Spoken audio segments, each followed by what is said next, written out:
Okay, call the Carroll County Board of Commissioners meeting to order for June 17th, 2015. 8:30, there's public input.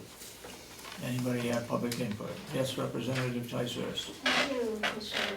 I just wanted to take a minute to express my appreciation for the tour of the farm that was offered to the delegation members this week. I had the opportunity to attend and it was outstanding. And I really want to bring up some of the things that impressed me, if I could have a couple of minutes to do that. Sure, go ahead. First off, I was fairly familiar with the operations, having been on that subcommittee for 3 years reviewing the budget, but I was astonished at what I learned on that tour. It was a long tour, it takes 3 hours actually, and all we did was cover the territory that Mr. DeWitt covers in his daily job. And we didn't actually do any of the work. All we did was find out what the work was and what the equipment was and the layout. So that gives you some idea of how broad the position is. I was also really struck by the range of skills that the person in that position has to possess. They have to have professional skills, they have to have technical skills, mechanical skills, management skills. They have incredible array of equipment that they need to be able to operate as well as to maintain. They save the county taxpayers a lot of money by doing that maintenance in-house. And they also Mr. DeWitt is responsible for knowing quite a broad scope of laws, rules, regulations, that kinds of thing, to make sure that we're in compliance with all kinds of regulations. I also was really struck by the amount of strategic planning that is required for his position, because he has such a range of responsibilities and so few resources to meet those responsibilities well. And he also has to deal not only with planning ahead, because of the nature of his work, he can't be down a piece of haying equipment when the hay needs to be in. So he has to be able to plan ahead, but also he has to be really flexible. He has to deal with differing numbers of inmates, amount of labor available to him, weather conditions, the needs of other departments that can come up without him having to plan. So he has to be incredibly able to switch gears and adapt. I also think I have a better appreciation now of the savings that taxpayers are realizing. Different changes in routine, have cut back on labor costs, doing the prevention is cutting back on repair expenses. I'm sure there's a lot that I'm not mentioning right now. Also, he's being very wise about the way that he generates revenue for the county, and I know that's a real challenge, because sometimes that means he has to put something we would want him to accomplish on a low priority so that he can maximize that revenue that he's bringing in to help us all out. I think also that we should be very grateful for the essential emergency prevention and response services that he's providing, whether it's weather related or health. He also, I think I have a greater appreciation now for what he is doing for health and safety here, when you consider just the water and sewer alone, as well as fall prevention on ice, fire access, that kind of thing. And I did not honestly think about what his day-to-day life is, or that the person in that position of having to actually don a hazmat suit and climb down into the sewer system to change a pump or whatever. That cannot be a pleasant chore. And he does all of this with a fair degree of good grace, and I feel that maybe sometimes his position and the positions of other people working here is somewhat underappreciated, and I think he deserves some credit for responding to that as he does. So I wanted to thank you and Mr. DeWitt for that opportunity, and I hope we'll have more opportunities to better understand the working conditions and the good work that the county employees do. Thank you. Thank you very much. It was a How many- very thorough report. How many people from the delegation showed up for this? Well, I will answer that question. I will say it's very hard for me to make all of the meetings and events that I want to make that I think are important, but there were just 2 of us who were able to attend or did attend. Out of the 15? Correct. That's disappointing. It Well, is. worse than that, Dennis, Will sent out, I think, 4 emails asking for, or a couple of emails for the dates, and they all agreed on, or he agreed for them, one date. Out of all the emails he sent out, only 8 out of 15 responded.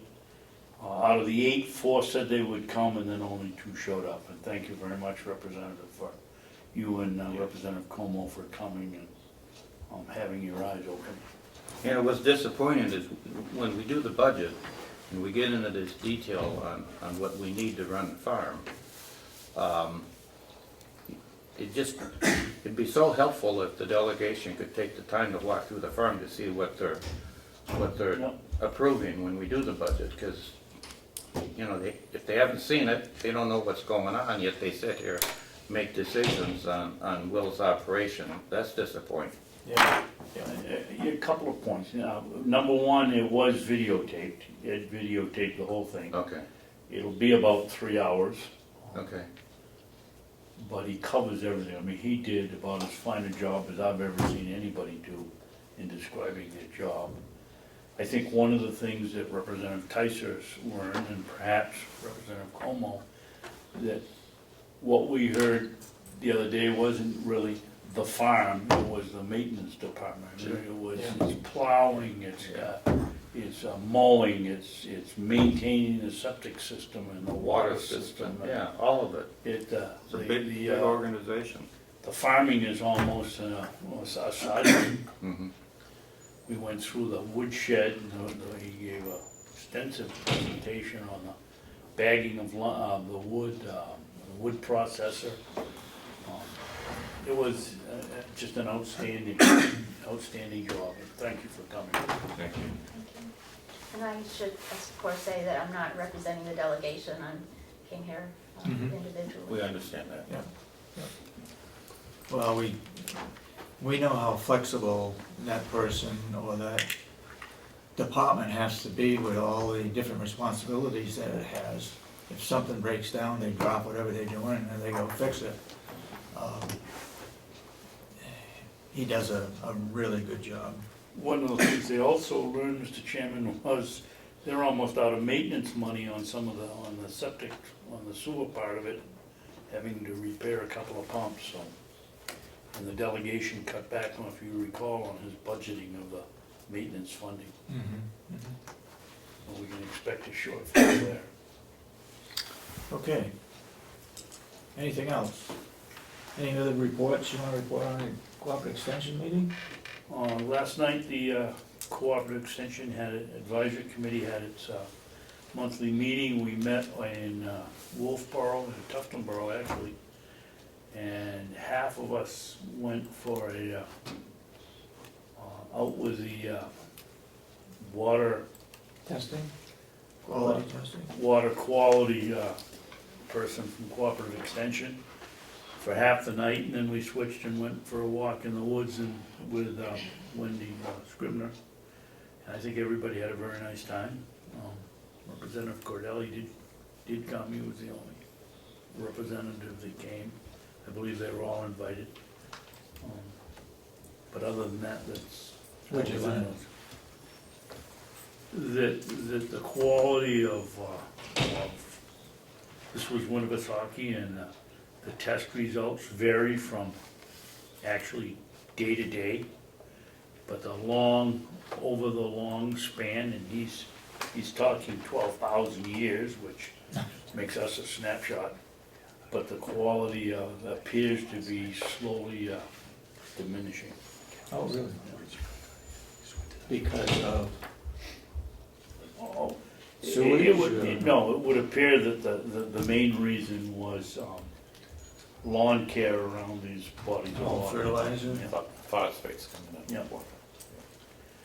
They're beginning to get some milfoil in the basin, as they call it, which is the water body on the other side of Tuftonboro Neck Road is gone. It's full of milfoil.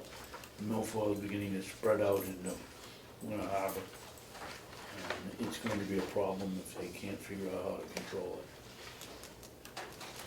And as you know, these lakes are our lifeblood. You have anything to report on? No, sir. You want to report on the expense of the old nursing home? Or you want to do that into something else? Oh, I had that down on the work session. Okay.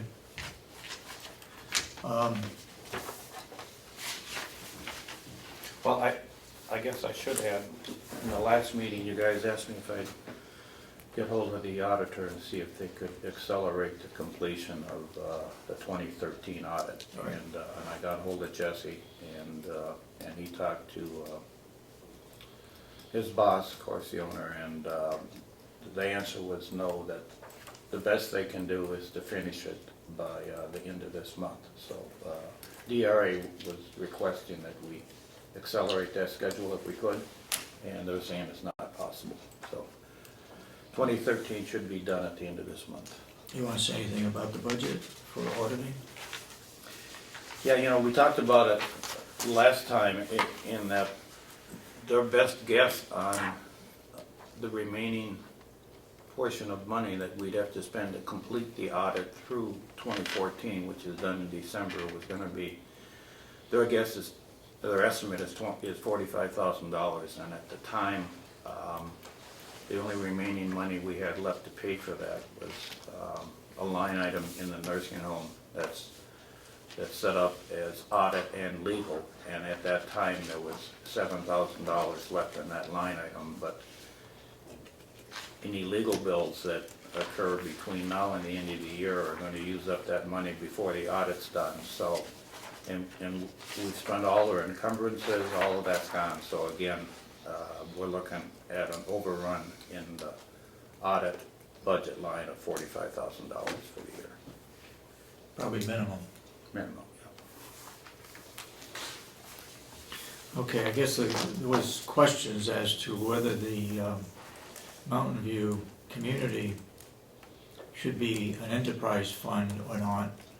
To help answer that question, the people that we have talked with in the other counties, they don't have it as an enterprise fund.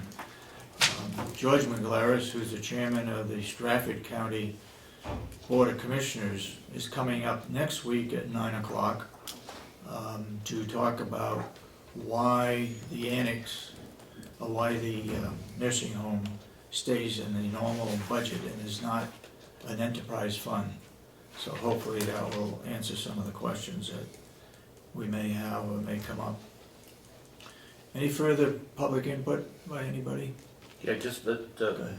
expand on that enterprise fund, we've informally been talking to all the counties. I mean, we haven't interviewed everyone individually, but even the ones that had switched to an enterprise fund are switching Switch back. back. So, Yep. so far, we're the only county of the ones we've discussed this with that has our nursing home set up as an enterprise fund. Right. So, there's gotta be some good reasons, and I'm sure George is gonna expand on it, but there's gotta be some good reasons as to, and most of it has to do with bonding and the finances that we have to acquire from banks every year, but I think he's gonna make a good argument as to why that should be changed back and be part of the county and not an enterprise fund. Okay. Approval of minutes? You don't have any, do we? We have no- What happened we have to no- last week's minutes? Uh, Did you, I communicated, or I thought I did, but I don't get a response. That's the only thing we got. No, I communicated that I had a computer problem over the weekend, and that I was gone for a few days, and my computer's at the doctor today. Okay. So if that's rectified, you'll still be within the 144 hours or 5 business days if I get those out this afternoon, and hopefully Okay. that happens. Okay. Apparently you didn't get the memo, I'm sorry. No. And these are minutes that need to be stored by Commissioner Miller. And there's some non-public from yesterday.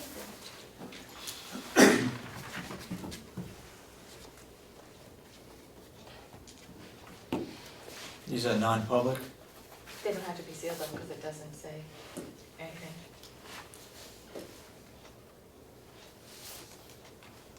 They are non-public, but they don't have to be sealed.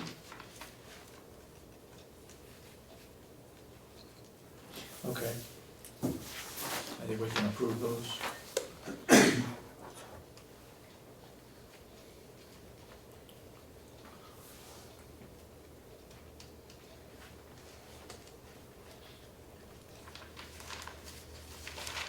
I'll make a motion that we approve the non-public minutes of June 16th.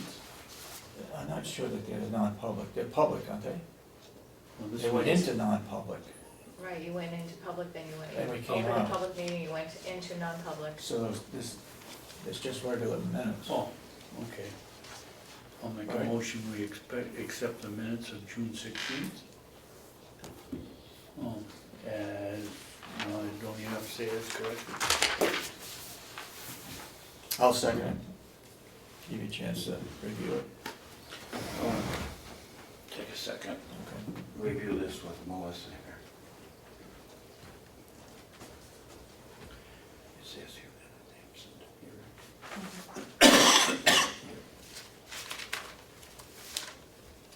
Are you ever here then? Huh? You ever here? How about the, I think when we signed, you just wasn't absolute that you were here. I was here for the vote, Yeah. that's the way this is up I here. don't know. It's confusing when you look at it. Yeah, I but- think you were absent by the vote, but you were at that session. You understand what I'm saying? When they approved them, you were absent, but you were in those sessions, right? Yeah. It's confusing if you look and it says absent and yet I'm voting, but that's I think you should probably just date that. cross that out and sign it, Yeah. if you approve of them, Yeah, okay. I think. Sorry.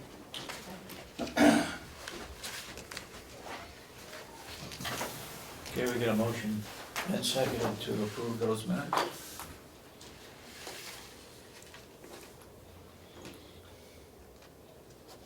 Okay. All those in support of the motion or any further comments regarding it? All those that approve those minutes, say aye. Aye. Aye. And so will we.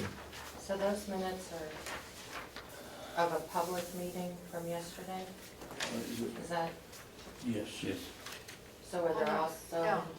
No, they it's a went- non-public. They This went is, into public, that's they public, opened a yeah. public meeting, then they went right into non-public, so Yeah. they are non-public minutes. Yeah.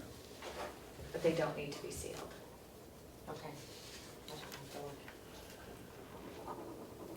Well, they're public minutes to show that we went into non-public. non-public, yes. Yeah. Yeah. Did they talk about what was discussed in the non-public session? Just the interview Yeah. process. Yeah, Yeah. okay.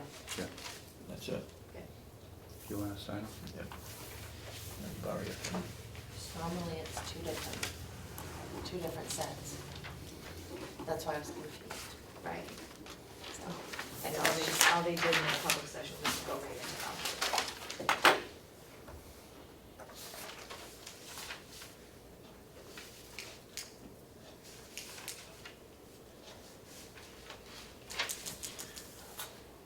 Okay, for June 10th, we have a non-public session. I guess we can't discuss them because it's non-public. We can pass them on, I've read them. No, I don't You've read them already? Okay. Put them on our desks. I wrote them. Do I hear a motion to approve the June 10th non-public minutes? So Is moved. that June 10th? Yeah. Yes. Okay. Do I hear a second? I'll second it. Any further discussion on the approval of the non-public minutes for June 10th? These are gonna be sealed. That's correct. Yeah. All those in support of the motion say aye. Aye. Aye. Then so voted. I need to sign. Why, those. why would we seal those? This Well, we is public still- knowledge. Well, we still need to complete this. Oh, That hasn't been completed yet, Dave. Okay. Did you put a date on those other ones? Yeah.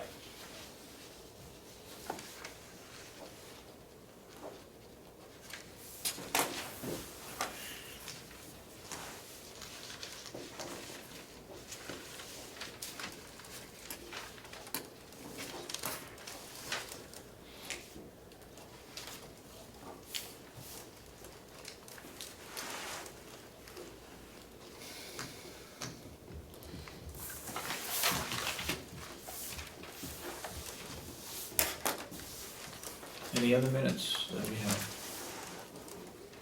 Seeing none? Okay. Howie? We're almost on schedule.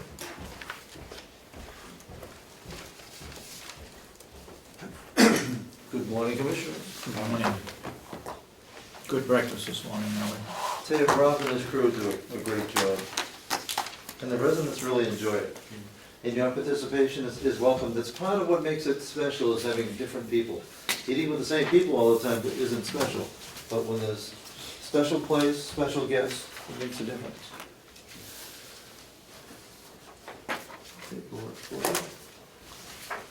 Well, we get a chance to see a lot of the nursing home employees, whether they're maintenance, whether they're from different departments over there, social service workers,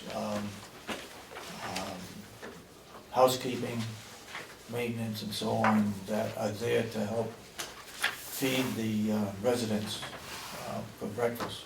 It's always good to see how kind and compassionate our employees are to the residents. What's actually wonderfully unique about Mountain View, it isn't, it isn't, typically it's the LNAs and the nursing staff, but in Mountain View, the maintenance staff, the activity staff, the housekeeping staff, they all love to get involved, and it brings everybody together. Paul, I start out today with giving you good news. ProShare, the prospective share payment that we received from the state, has been received as an annual payment, and it was almost $400,000 more than what the delegation budgeted. So that's a pleasurable departure. That's $33,000 a month more than what has been budgeted, and that amount of money has been received. Item 2, with the accounts receivable, Paula continues in her efforts to recoup and reclaim. That process is steady and ongoing. Howie, before we go, we're sharing one here. I gave you each one. Yes, but I gave one to Representative Dyson. Oh. Do you have another one? Thank you. Does anybody recall why the delegation increased the ProShare? We recommended $900,000 for revenue. Delegation raised it $7,120. That seems like a strange. Can anybody remember why they did that? My best guess, and it'd be only a guess, is that they were matching an awful lot of previous year's receipts in matching revenues and expenses. But I don't have last year's I figures. thought in our budget downstairs, they had put in 11.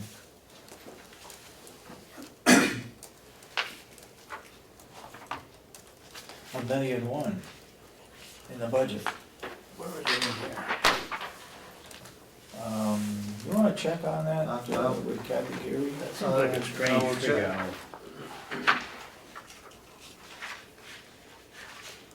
I mean, I like your figures, but I don't think they are quite as much as you are saying they are. I think it's less if they budgeted 1.1 and we got in 1.3, it's only roughly 200,000 and not close to 400,000, so, No, that would be a material difference. yeah. But I based all mine, and you'll see it actually on I guess it's page 4 on the revenue statement, based on the figures that we have been given for you'll see in column 2 and 3, the difference between the commissioners' revenue estimates, budget for budget, and delegations. The bed tax, the input they had budgeted at $1.3 million.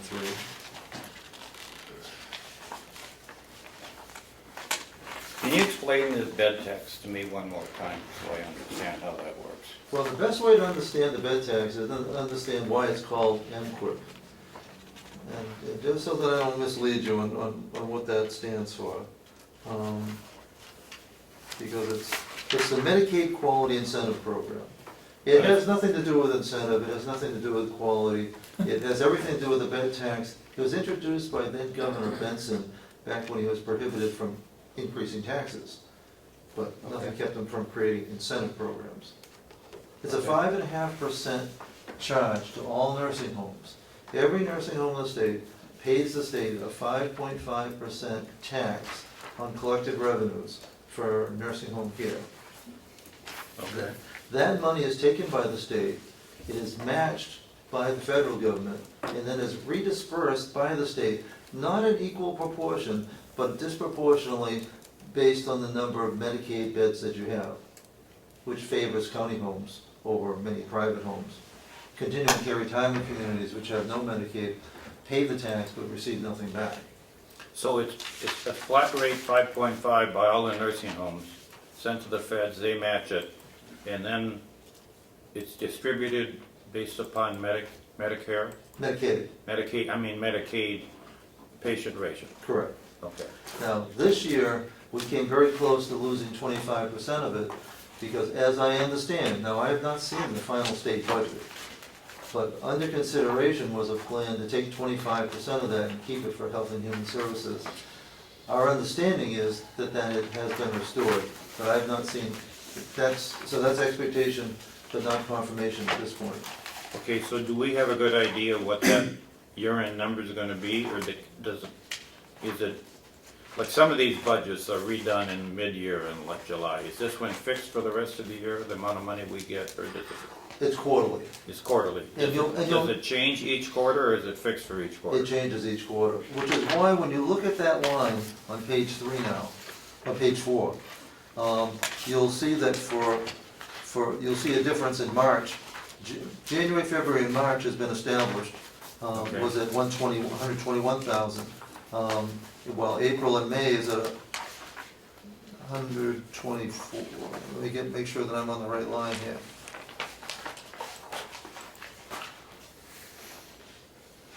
Yeah, 124.5, 124.5, and then March was 121.3. Exactly, so it does vary, it varied by $3,000. We don't know what the third quarter is going to be. It's reasonable to assume it's going to be something like that, on that order. So it fluctuates by quarter then? It does. typically? Okay. They readjust for acuity and Medicaid census quarterly for this. Okay. You've answered this question before, but where on the county budget versus actual is the pro share money? The pro share is actually pro share on page 4. In the county budget, pro share is buried in Medicaid, in the Medicaid amount. Okay, that's what I think. But where it is such an important factor for management purposes, we've pulled it out. But in the county budget, you'll see it, no, I shouldn't call it buried, but it's combined. Didn't this morning, Kathy Gary showed us 1.1 million that the delegation put in? Here's what she, but what Howie's got here, It's 900 and- what Howie got is that pro share is 103, and that we had budgeted 9, Yeah, and the delegation budgeted 907. I thought she said 11. That's what I thought, but this says 907. No, it is not beyond belief that there was a change made between the copy that we got from the delegation and what happened in Concord. But I will check that with Kathy. Yeah. I mean, I like the 907, but What is that sheet you're looking at there?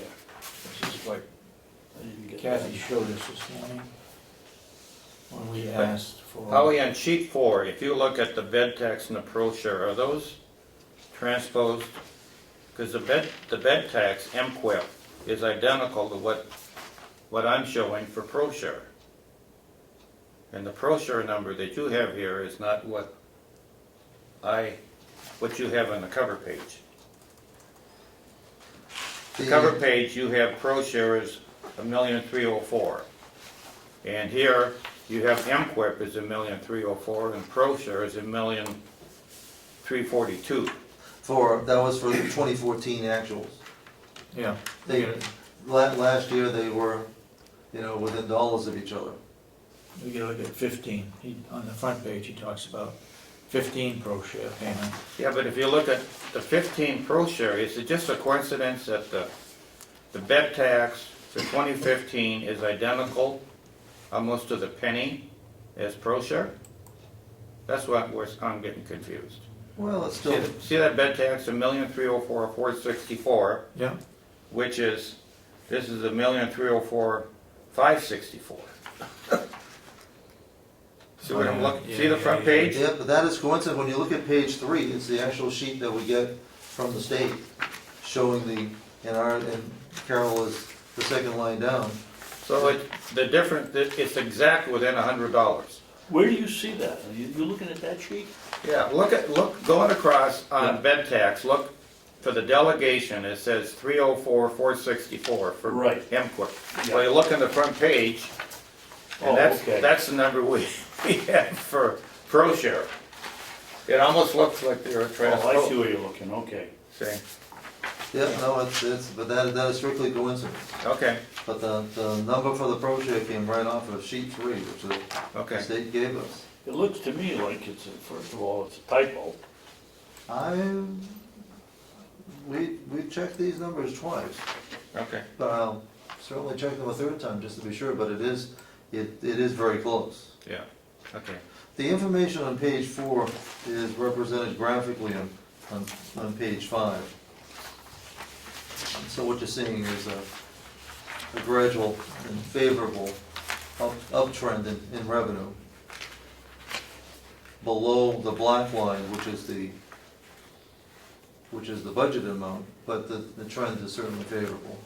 So pro share is no fix for the year. We know to the penny what that's gonna be. It's MQIP that keeps moving quarterly, right? Correct. Okay, And what I've done for the management report purposes is take that pro share money and spread it out evenly among the 12 months, yeah. Okay. so that it doesn't look like we had a very good June.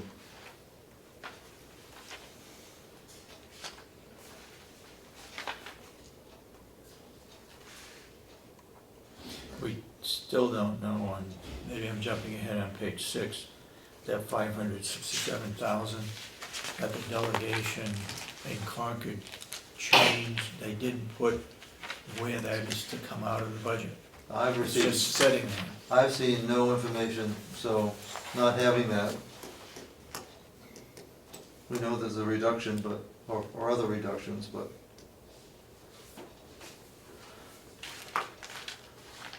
But if we go to page 6, which is the expense side of things, you'll see that, we're 38.4% spent on a budget that would be at 41.7%, so we're favorable in terms of our spending presently is under year to date.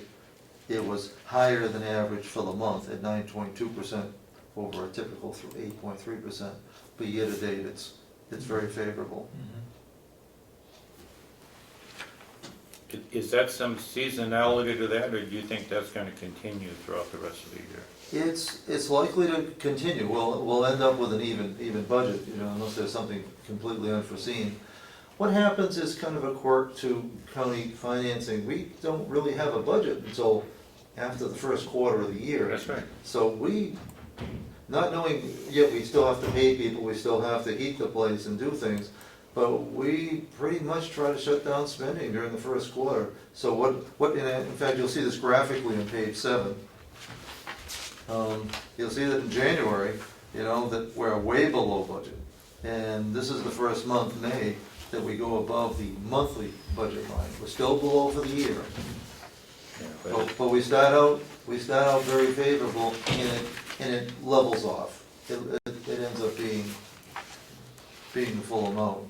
yeah, we're gonna we're gonna start catching up to these, our budgeted numbers as we progress through the year here, right, Holly? I mean, Oh, yeah. if this graph is, it's only through May, but it's going 5 up, months. it's going up pretty fast. Oh, no, we're gonna end up ideally, right on budget, depending on revenues. Our census is tracking well. We're at 102 residents with 1 medical leave of absence, so we've been tracking full. Our private pay census has been at 28. Our skilled census has been lower than what we budgeted and hoped for, and that's something that we need to work on. So there's being full, and then there's being appropriately full. And financially, we would do better with a higher skilled census, and we'll be working on that. Yeah, but I need a clarification. You said you think we're gonna be on budget at year end. Is that For expenses. including or excluding that $567,000 reduction by the delegation? Well, that's It's a reduction, but we don't know where. I know, but when you say we're gonna be on budget, is that including or excluding that reduction? Are you figuring that into the year-end estimate, saying you're gonna be on budget? I think we have to be. And that's our operating assumption, is that we have to be. And to do that, we're looking around and behind everything in terms of, we have to find ways to generate money where we can, but save money in every other way that we can in order to do that. And some of that ends up changing things that have been past practice forever. And it can be uncomfortable. Now, it being past practice doesn't mean that it's best practice, and it doesn't mean that we shouldn't be doing it, but we have no choice given the financial constraints that we have. You'll see on page 7 is probably the most helpful one, or page 8. Page 8 with the summary. When you look, and this is year to date. Our revenue is 37%, where it should be 41%. Expenses 38, 41%. Where we are relative to the budget, that I'll need to check with Kathy, but as the budget that was presented to me, we're 0.3% behind. That's $48,167 on some $14 million of expenses. It's not, which is actually pretty good. So even though our revenue is down, our expenses are down year to date, so we're tracking pretty well, all things considered. Of course, it isn't where you are in the middle of the race, it's where you end the race, and that's the challenge for these next 7 months. Yeah.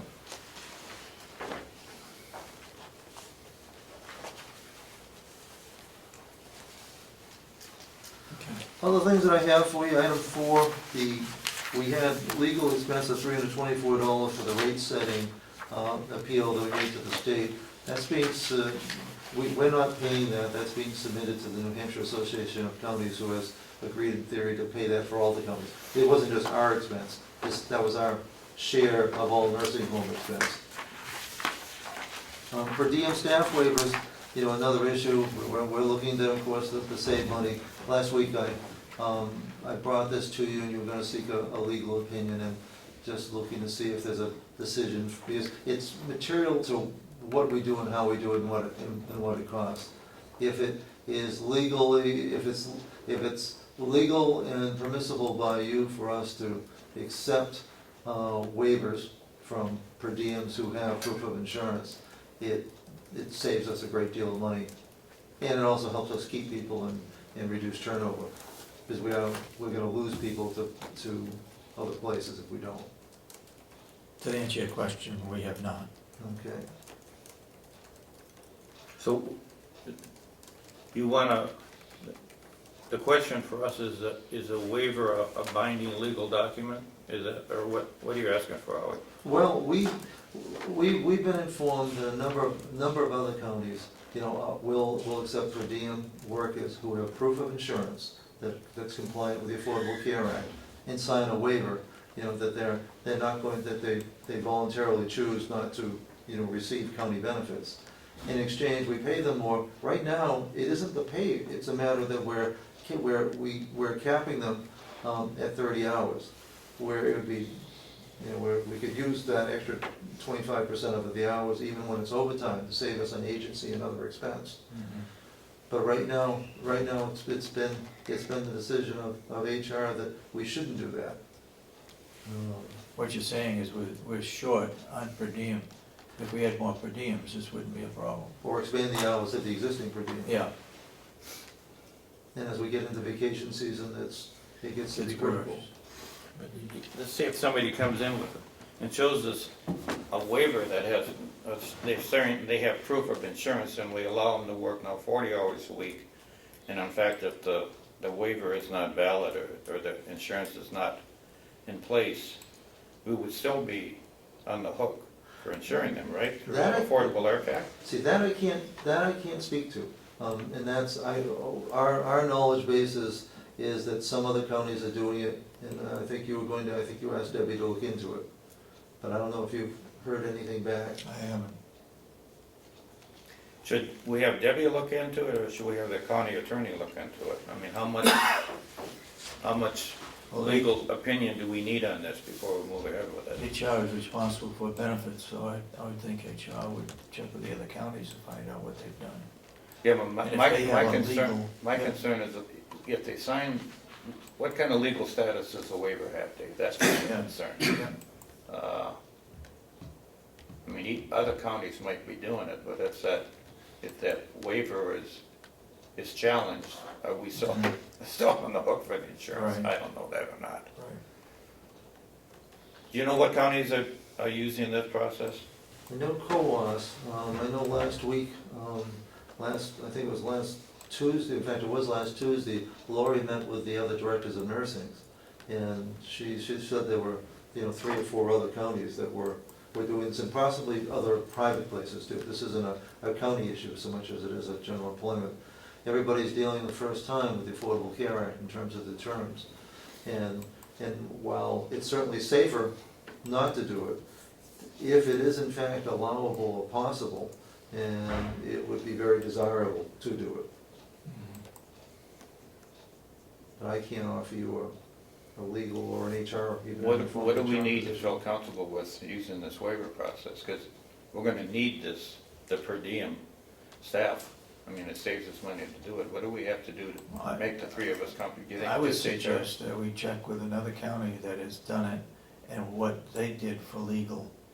And if they've got a letter from legal counsel saying that it's okay to do that, Now, do you want then me- we'll have something we can give to our county attorney to follow up on. Do you want me to do that, or do you want HR to do that? Well, HR is responsible for benefits, they should be doing it. Well, could Because it you, wouldn't apply, it could apply to other than just Yeah. the nursing homes. okay, could you give HR a list of the counties that you're aware of that are doing this, so she doesn't have to call all 10 of them? No, definitely. Yeah.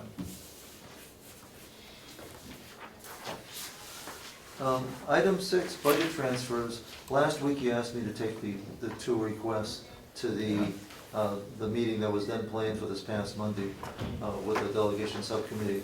Which 2 of those?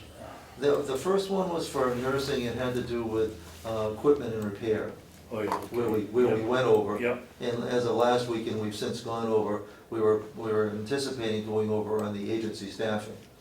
yep. But the delegation subcommittee didn't meet this past Monday. We got word after your commissioners meeting that, for whatever reason, I think that the note that I received was that there's multiple meetings in Concord that it wouldn't be possible.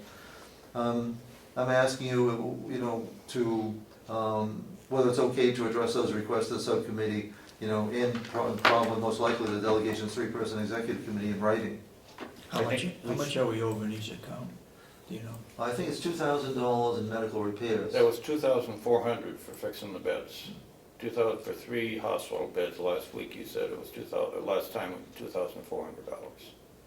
And that certainly sounds right. Yes. And the agency just went over, so I think we're over by $800 there. But with the agency especially, that's not a one-time. It's a matter of, we need to get some rules in place, because you don't just go over once. Every other time will be over unless they reset. I agree with Commissioner Miller that we don't want to have a system that keeps changing the budget, because we need to know where we go over in certain things. We don't want to keep What passing we're doing over. though is we're not physically moving, we're keeping the expense under the line item where it should be, to show when we budget for next year that, gee whiz, we need more money in this because we went over. Correct. Now, if we take it and move that money into another line item, and it's gonna throw that all off. So all we're doing in a transfer is showing where we can take the money from to make up that difference. Correct. that Well, we've line got to item. do that, David, if we gotta pay the bill. If we're over, we've gotta pay it. If it's over $1,000.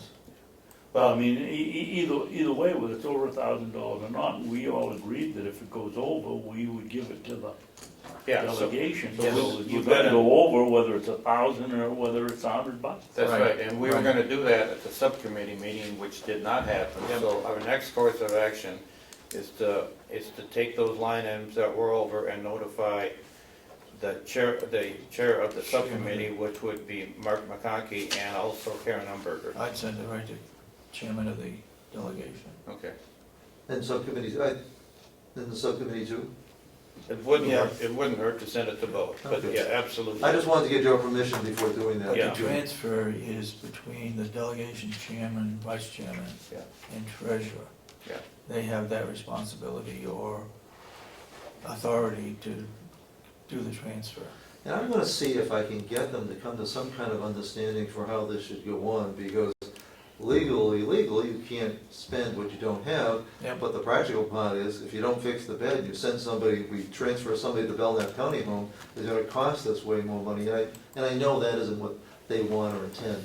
So I think, I'm gonna see if we can't work out, it might only be for Mountain View, but some kind of a understanding that would allow us to operate in a normal and typical We fashion. were told yesterday that Stratford County works on a bottom line and not by line items, and they'll continue to do it that way.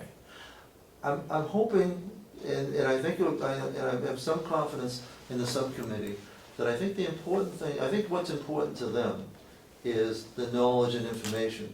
So being timely notification as opposed to the approval part, I think is gonna be important. So I'm hoping to be able to convince them that we can set up a system where we can let them know everything that's going on, so that any time they could jump in and decide that they needed to meet or wanted to meet or had to meet.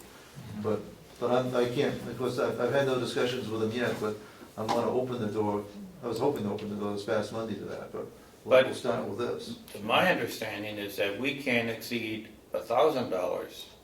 We can't go in and ask for approval of $1,000 after the fact. We're supposed to ask for that before the fact. Right. Isn't that right? Yep. So we've already violated that law that Yep. McCarthy sent through, where It hasn't become effective yet, that's it's still not July effective. 1? 60 days after passage. Maybe Representative Ticehurst could tell us. May I ask you a question? Sure. Is after passage, after the governor signs it, or after the Senate? I believe it's after the governor signs it. Okay, So that's still not in effect yet. no. But see, what the concern we have, Howie, is that once that's signed, we can't even exceed the budget Line item. line item by $1,000. So you couldn't, in effect, fix those beds until we got permission from the delegation to do it. Yep.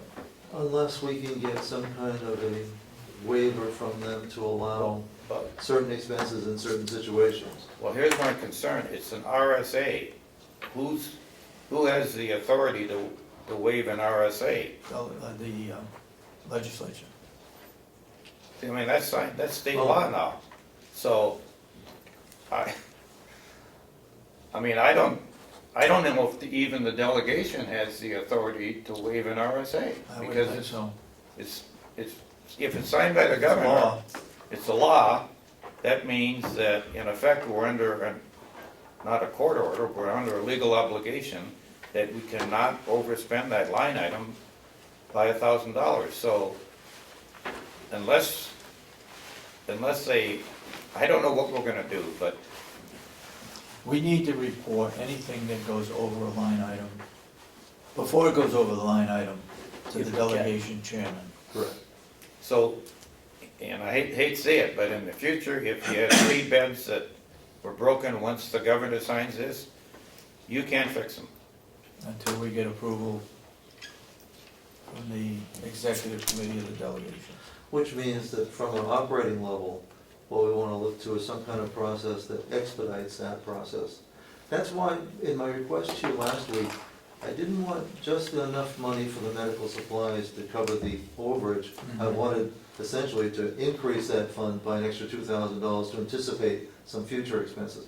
That would be one way, although I have to admit, I don't like juggling money, because it tends to, it defeats the purpose of keeping separate accounts. But I think there's gonna be some way either that we could get a timely response, or we could transfer enough money to be able to, for anticipated expense, agency being one. You know, our agency, our overtime could be way down, but our agency could be up. Within the payroll part of the budget, we're fine, but, you know, we weren't able to, you can't ever anticipate exactly how much overtime or exactly how much agency. They tend to ride in tandem. Another solution to this in the future, or help in the future, is going to be, and I believe it's been recommended by the Department of Revenue Administration, is a consolidation of budget lines. Yes. Because if we don't have to take our overtime to go to agency, if they're both in other payroll, then it's less of an issue. Yeah. We've created some of the, Yes, the multitude of line items have created some When we issues. budget for next year, Next- those are the ones that are gonna Yeah, follow. I think Line we can items. eliminate, we've got 600 line items right now. I think we're gonna be able to eliminate Half of them. about, I think it's 230, does that sound right, or 250, 287. 287. So That will help. that'll help a lot. Plus it'll consolidate certain expenses like health insurance. Yes, it all is. in It one will. place, rather Yes. than distributing it between 7 departments. But the fact remains that this year, we don't have any flexibility on it. We just don't. And, I mean, we're talking with representatives from some of the other counties, and they were discussing the issue with Belknap, and right now, their limit is $800, and that's a court order. So, And it's gonna get worse as we get to the end of the year. 300. no, last it's year it was 800. 300, but they could continue to put 300 at a time. So they Oh, put in a 300 okay. overage 10 times. Okay, This year, they said you can only do it once, and the limit is 800. Yeah, gotcha. Item 7, community service. With your approval, I'd like to approach the court, district and superior, to see about the possibility of community service when there's an opportunity for sentencing. We're actually kind of desperate when it comes to our garden areas and some of our landscaping. This is the perfectly wrong time for Will and for House of Corrections. They have a lot of stuff going on. They're doing well in terms of maintaining the lawns, but in terms of the improvement part, we need some help, and I thought, well, if there's an opportunity for somebody being sentenced to 200 hours of community service, I'd like us to be at the top of the judge's list. you're gonna get what you want, Howie, if you take somebody that's gotta do community service. When they do community service, there's nobody out there observing what they do, or you get some person that just comes along and figures they'll throw a plan in here or there and not gonna do the job. Well, And if Somebody's Will's gotta be responsible for the person who's doing the community service. well, but we don't have to be responsible for their security. So our role would be, you know, Making sure they put the time. being the in. bad cop. I mean, we're talking about weeding here. Hey, if they're not, we're not gonna have anybody, if somebody's gonna come in and park their butt down and start smoking, we just make a call to the clerk of the courts. And then they have to deal with the judge, because we're not gonna be, but at least we don't have to supervise them like we might or might not with House of Corrections. And oftentimes you're getting people that haven't been sentenced, or it's part of something, you know, my hope is we might find some excellent people. If I could just interject. Go ahead. At the food pantry, we get 1 or 2 a year on community service, and we have them do groundwork, we have them work outside, and if we're not satisfied, we don't sign off on the document. Oh, is that what we're- Yeah, yeah, and we have to approve how many hours they put in, Okay. and we sign it, and we give them a job, and that's been very successful, very, very. Usually, some young person's made a mistake, and they go out and they work around the, you know, the building, and then at the end of the term, whether it's 100 hours, you sign off that they perform the work satisfactorily, and so it's worked well for us. Can we agree that Howie should go to the court and see if we can get some community service people? I would It's agree under with the that. conditions Yeah. that Jenny just mentioned, yes. Yeah. Okay, Okay, consensus is go ahead and do it. we'll give it a try. The local police departments are often looking for places to put people for community services. They are. I've utilized them in the past for other projects, Okay. to We'll send people, Yeah. get out to the law enforcement, I guess they might have their own informal network. Yeah. yeah, I But- think it's part of a plea type, you know, pre-trial Yeah, type. but it's worked out well for us in the city, you know, and then. You get them from the court or you get them from the police department? We get them from the police department, and so now the police department, if somebody has community service, they say, call the food pantry and see if you can serve your. Okay, let's move on to 8. Hey, DRA, we're gonna be meeting with them next Monday, Paula and I, next Monday, the 22nd. I think they have 1 or 2 people coming in. Number 10, you know, part of both a quality and a cost savings move, largely quality, you know, I'd like you to know about anything that might cause any kind of concern, you know, roundabout, you might hear part of the story about, but we're looking at changing some physician practice. In general, our residents are seen twice as often as residents in other nursing homes, fully twice as often, and that creates both expense problems, program problems, staffing problems. It's an issue, and it's, you know, it's, but it does not interfere with any physician's right to see his or her patients as often as, you know, he or she might want. This is just taking the routine part out of it. Does Dr. Lewis see everyone on a schedule, whether they need it or not? 31-day schedule, Whether they need it or not? exactly. Is that required by law? No, 60 days is required by law, by regulation. Is Dr. Lewis putting in more time than necessary?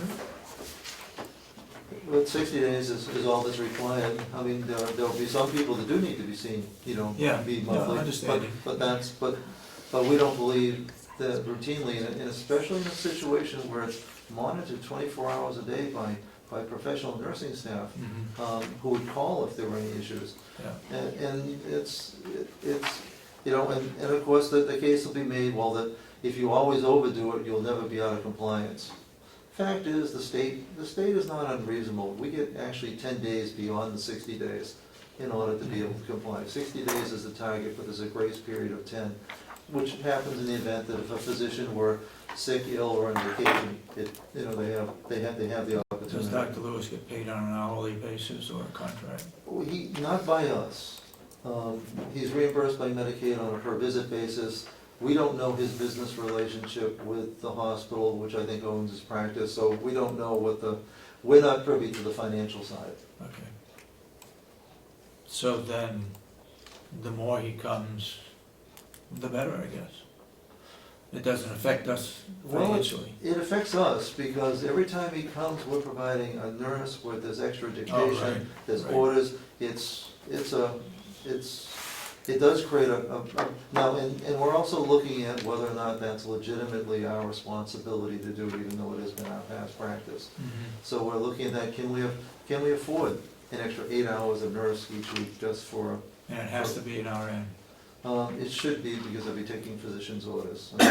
Now, it doesn't, but the truth is, it doesn't have to be a nurse at all. Not all our visiting physicians require a nurse to go around with them. And in other places, that's not a burden or an expense of the facility.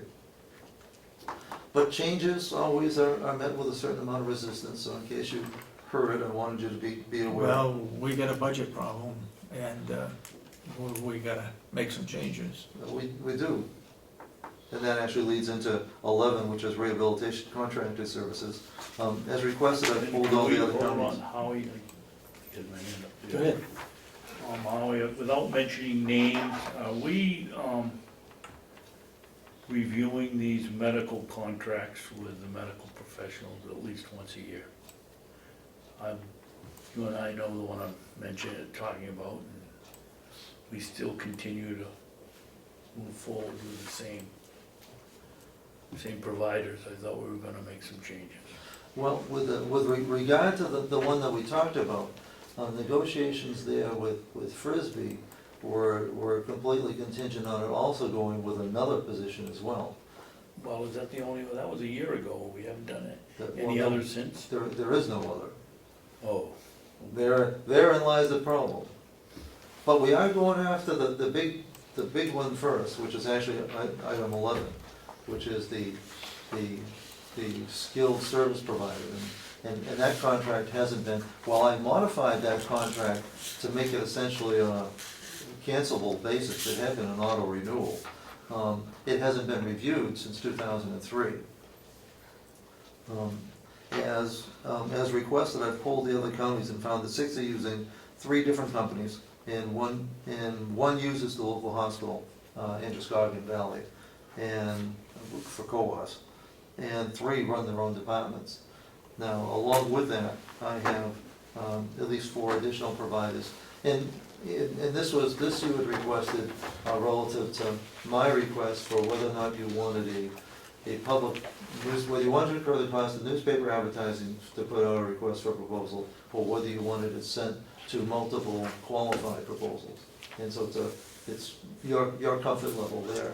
I would think that if we sent it to a minimum of 7 who are known, that we would be well within the due diligence and I responsibility. can't imagine anybody can accuse us of handing it over to somebody without doing our necessary research if you send it out to 7. Yeah. 7, and these are all, and there'll probably be more than 7. These are 7 who have already inquired and who are. We have a pledged. policy on that?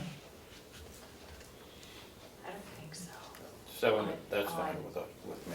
I don't. Fine with me too. I If don't it's- see any issue in that. My understanding is that if it's unanimous, you could waive bidding altogether. So clearly, if my expectation. With good reason. If unanimously you decided to defer the expense of public advertising to proceed in this way, that would apply equally well. Well, I think the law says that we can waive any bids that come in. If we all agree, You're correct, David, we don't have to take the lowest. we don't have to take the lowest one, but we gotta have a good reason for doing that, even though it might be unanimous. Right. But as far as advertising, I'm not sure that's correct. That we I'm can waive comfortable, that. frankly, with 7 people. I think we're doing our job. So am I. Nobody can Okay. say that we haven't given everybody an opportunity. I just wanna make sure that if we have a policy on it, that we're following that policy, that we have to advertise in a local paper, or we have to advertise in 3 different locations. I would just check with Cheryl to see, how we can check with Cheryl to see if they have a policy, the commissioners have a policy on that. Well, if there's a policy, I'll make a motion to change it. Well, If 7 isn't enough, and that isn't doing due diligence, I don't know what is. The idea is, they want us to stop from giving it to your brother-in-law or your next-door neighbor, and they can't say we've done that if we've gone out to 7 people. if we did it just by newspaper advertisement, I'd have an issue with that. No, I think it's 3 different areas. But even Put out then, for a bid. even then, if we're going out to the 7 businesses that can provide this service, I think we're being, to me, that's much more fair than putting in 3 newspaper advertisements that somebody might not read. In me, a 1 this- inch by 2.5 Yeah. inch block Yeah, I on mean, page 34. We're going out to everybody that's in this business and asking them to bid on it. I don't think you can get more fair than that. I think we need to check the bidding process policy if we have one. You know, if you're looking for like a local contractor to put a foundation in, then I say, I can see this, you know, put out a newspaper ad, but when you're looking for a specialized industry, I don't know if the newspaper ad really fulfills the bill on that. Okay, what else you got? That's all I have. Would you want to go with the pay scale with them right now? That's completely up to you. Because you're here? Can we add one more thing to that list? Yeah,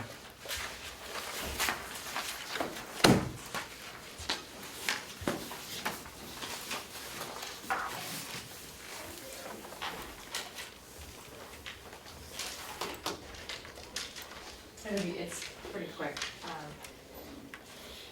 I met with Lori and Megan, and the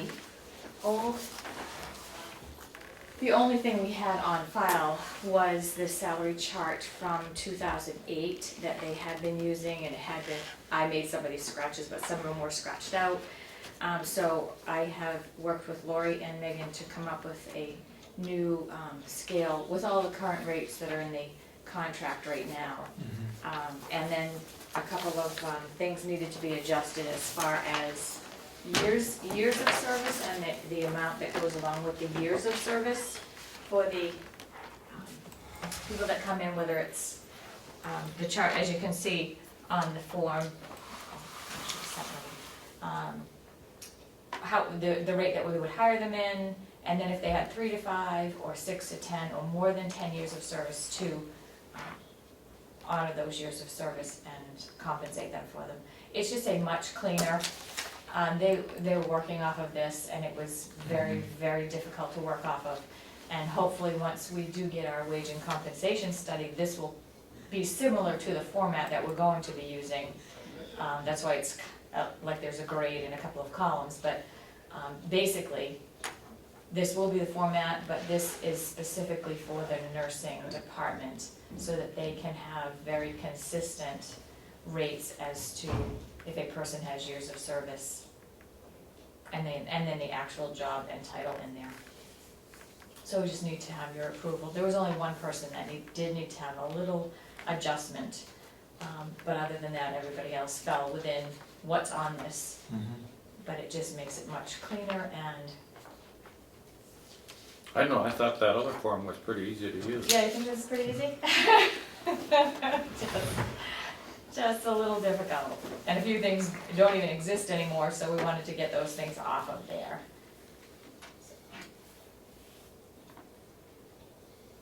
So we just wanted to get your approval to use this new format. If you didn't know how competitive the hiring market is for some positions, you've probably noticed the ads from Grafton County that have appeared both in Belknap County and in Carroll County, offering a $500 bonus, sign-on bonus. $250 at the time you work, and $250 if you're there 6 months later, another $250. So it's becoming increasingly competitive for certain positions. How do we expect anybody to live on $10 an hour? don't. Who's at 10? Well, that's actually the That's the past. past, that That's the column is the past. Oh, past. that's All 11 And this bucks. new one will be May 1st, which the contract was in effect on May 1st.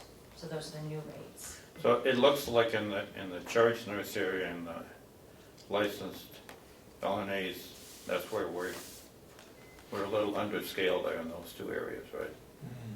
I mean, the other, But at least we got the LNAs up, for the new Yeah. hires, we got the LNAs up to a rate, yeah. a little bit more competitive rate.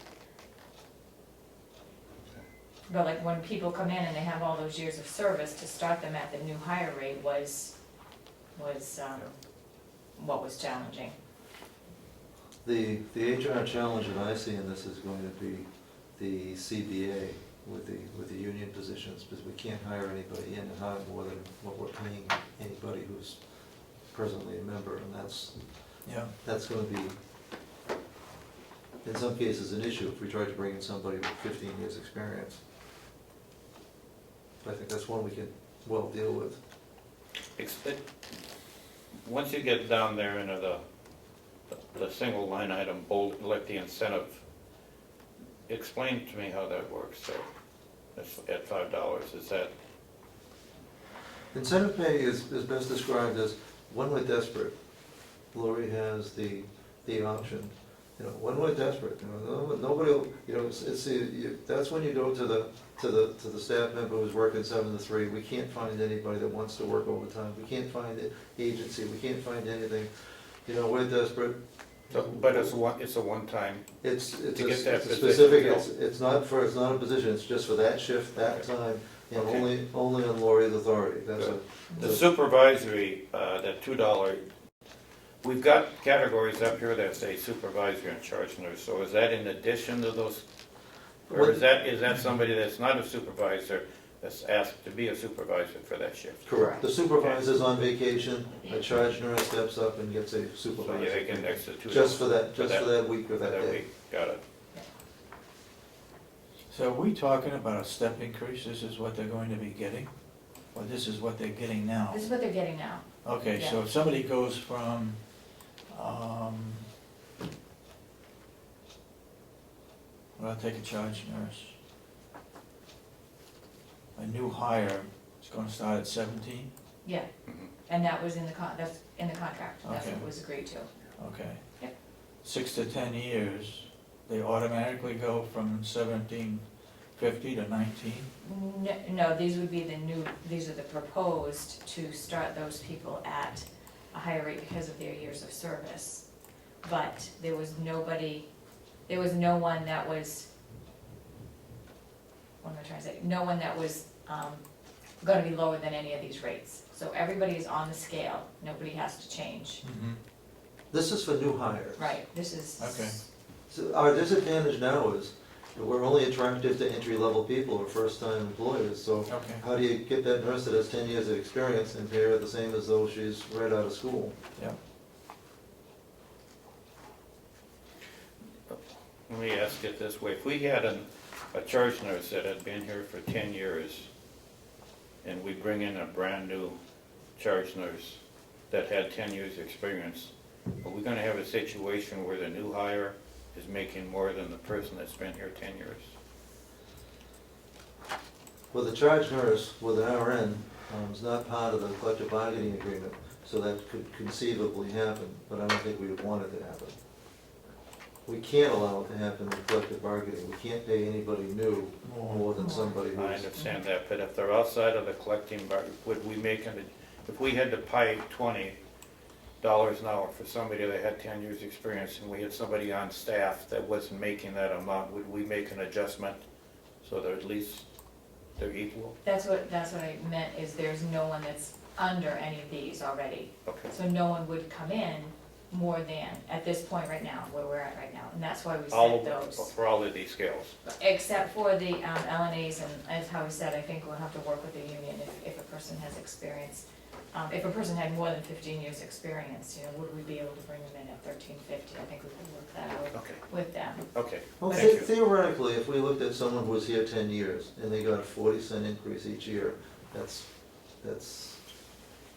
But that base pay $4. could It is be quite a $4. bit lower. And that's covered within here, so Right. we could be bringing a 10-year, person has 10-year experience outside in at the same rate as somebody who's been here 10 years, but they got their experience at the same rate. That's too. fine, yeah. So, this should work in, Yeah. I'm just estimating 90% of the time without having to make Yeah. special adjustments. Well, my only concern sometimes is when you bring in an experienced person and you have somebody on staff with the same experience and the new person's making more than the Right, employee and that that's been here 10 right. years, that bothers me. Yeah, that shouldn't We happen. can't Okay. And this, let this, that happen. this salary chart is what they have been using since 2008 with those same years, other than they're a little more clarified, and with the increases. So this has been a practice Okay, since then anyway, and we have not had any, we okay. haven't had any issues with I'll it. make a motion that we accept the recommendation for Carroll County compensation plan for the amount, for the nursing home. I second that. Community. Any further discussion? I wanna make sure that both Howie and Lynette agree that this is acceptable. Clearly, this is clear, and it's actually gonna be helpful. Okay. All those in support of the motion say aye. Aye. Aye. And so voted. Thank you very much. Make sure that that gets dated somewhere and approved by us, so that we know that it's been approved. Okay? We've got one date up here, date, it says May 1st, 15. Okay. We've at least got that. Okay. And of course, I might suggest you just attach it to the minutes. I was just gonna say the minutes will show. Okay. Is there, Yeah. is there room on the footnote? No, or just to I say will. approved by I'll put that. commissioners Yeah. and then Yeah, people I'll can change that. reference it. Well, you know something, we'll just give that back and each of us can sign it and date it. Okay. And then just put it with it? Okay. And then I'll put the footnote on the one that goes to the nursing home. Yeah.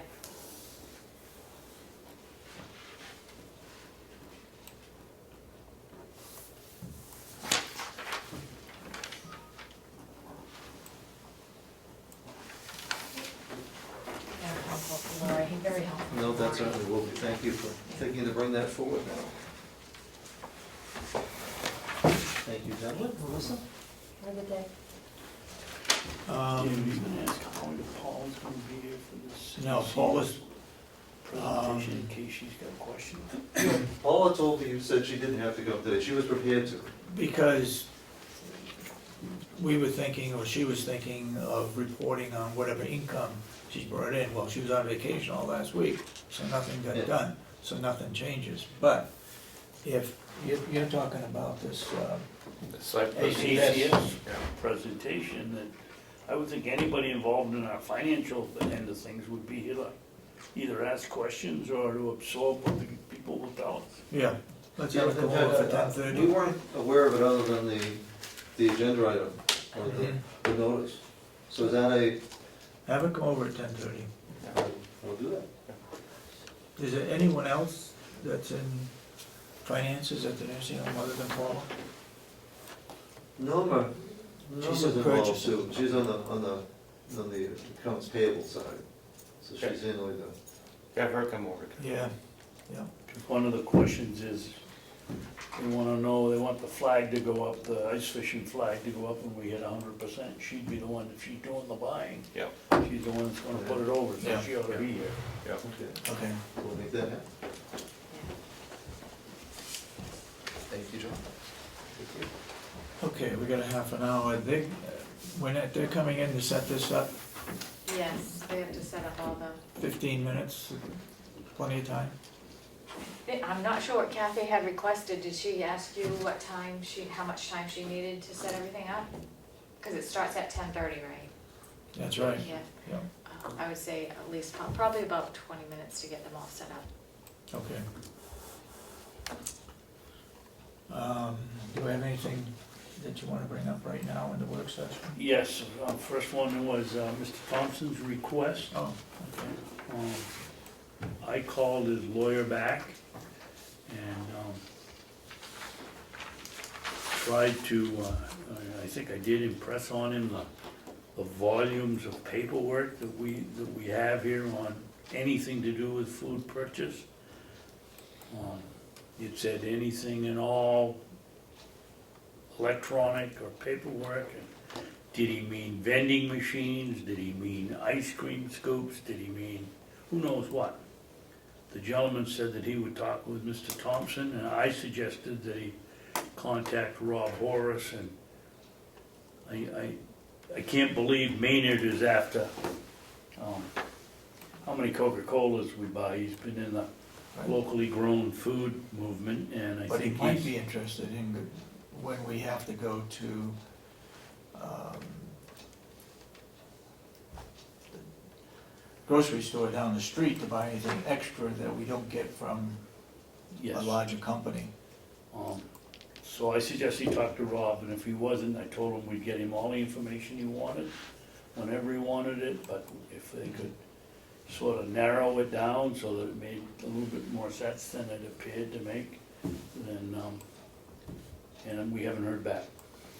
He said that he'd talk to Mr. Thompson and get back to us, and we haven't heard back.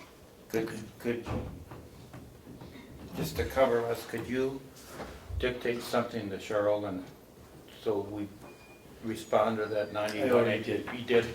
And that's done? Yeah. Okay, thank you. We do have the purchasing orders that Rob uses that we get from Cisco or wherever it comes from. Or the Cisco's list- paperless, they Oh, just okay. order it and All right. they rob our bank account and, Well, I saw 3 pages of items that were purchased for food items. Now, oh, he whether- does that, but you don't see Cisco on any of our Right. sheets here because it's, just mixed in with the food price and done automatically. Okay. Then, any other items you have for Next work one session? is the, you wanted me to, get the information on, What it costs. yeah, and I did that, and I think that I forgot to bring up the piece of paper, but I know what the figures are. I asked Commissioner Babson if he would look to see exactly what we've paid out to tear down the 2 wings of the old nursing home, so that we have it in writing and we can produce it at any point in time, which he has done. The bid went out at $499,000. I'm working off my head, but I know the figures are very close. Let's call that $500,000 just for the sake of making it easy. We have paid, roughly 476, almost 477. We've withheld about 20, just shy of 27,000 till the job is completed. However, on top of that $500,000, as was in the bid, if there was any asbestos found, that they could give us an additional charge. They did that, it was 13,000, so the total to remove the 2 wings is going to be, when they come back and do the few things that they have to do, to be just about $513,000. Now, the worst part of that is that it really isn't $513,000, it's $1,026,000 because money doubles roughly every 8 years, call it 7. We got our loan at 3.5%, or thereabouts, the bond money, which means, and we're paying for this removal out of the bond money, which means 20 years, it's gonna double. We're paying just about $1,013,000 to remove the 2 wings. Was it worth it? I don't think so. But that's where we are on it. Okay. What we should have done, or we should do, is, should have done, is we should have paid it off. Paid the principal of the bond? No, we should have paid for it out of the money raised from taxation, and then I mean, it's crazy that we're paying for this, the bonds for 20 years, we're gonna be paying for the removal of these 2 wings for 20 years. It's nuts. Even if you use 2% inflation, to do that same job today would be $525,000. So, we're looking at $525,000, $530,000 to tear down those next 2 wings by the time we do it. And we don't have any money, so We don't that's have not any gonna happen right in Um, the near future. Go I ahead. talked to some of the other counties and asked them about payroll, whether you Okay. do it inside or out. And best of my knowledge, everybody is doing their payroll inside, and the ones that ventured out and had an outside service do it, brought it back in again. Yep. So we do it in-house like all the other counties. Okay. Last thing, Yep. here's a transfer funding request, transfer. what procedure are we gonna set up with doing that? I like the one we saw Well, last mine's week. just about the same, David. His was a little better and it went the long way of the page, but everything on there was the same thing, or just about. You didn't happen to keep a copy of I that? think I do You have a did? copy, yeah, yep. Then I'd rather wait until if you can find that copy. I To me, it looks simpler than this one, but you Well, did a good it- job. It may be, but the point is, it doesn't make any difference whether it's mine or the other one. We have to come up and decide what we're gonna do. Are we Yeah. gonna Yeah. sign something that says we wanna transfer this money, whether it's mine or his, and send it to Yeah. We're gonna have to do Schlumberger, that. or what are we gonna do? I'll find that and bring that next week, or send you all a copy of it. I'll get an electronic version of it and send it out to all of you. Mhm. And then if you decide that's the one to use, we'll just have you announce it next week for all the department heads and start using it.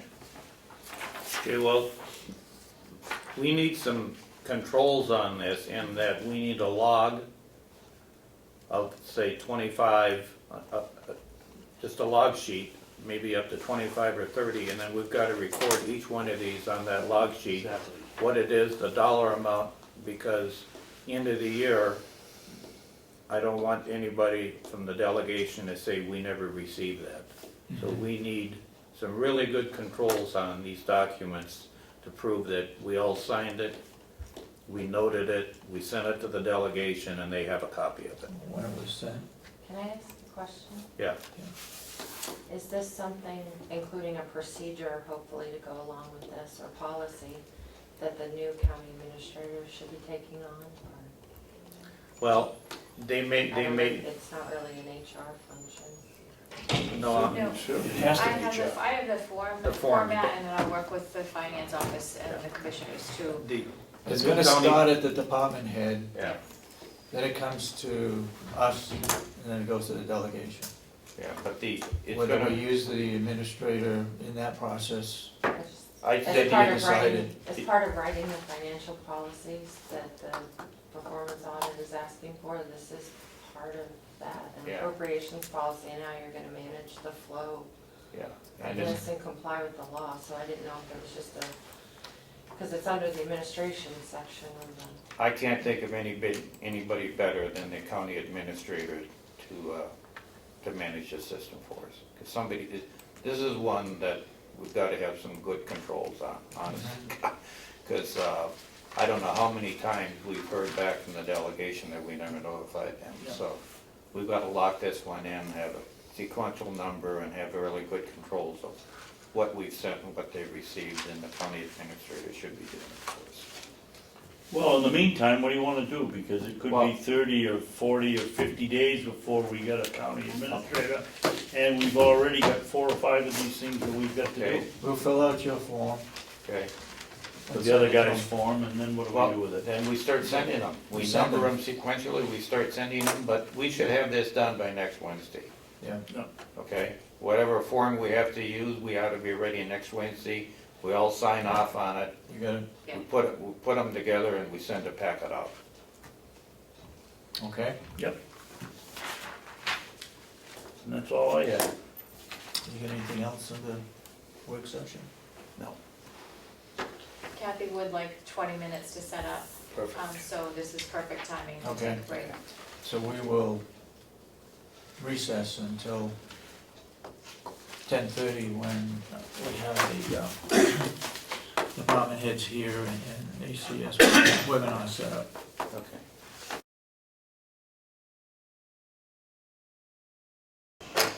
Hello? Oh, good, you're there. All right, I'm gonna put you on speaker now. Thank you. Okay. So you're on speaker, Carrie. All right. All right. Well, I'm Carrie Ann Peltner, and I'm from Xerox. And actually, I was in Carroll County quite a while ago, many years ago, beautiful place. And I also have Dale Stang on the phone with us. And Dale is the account manager for Carroll County. And he is coming to us from Minnesota. I'm in Syracuse, New York. And I know I have Kathy, Gary,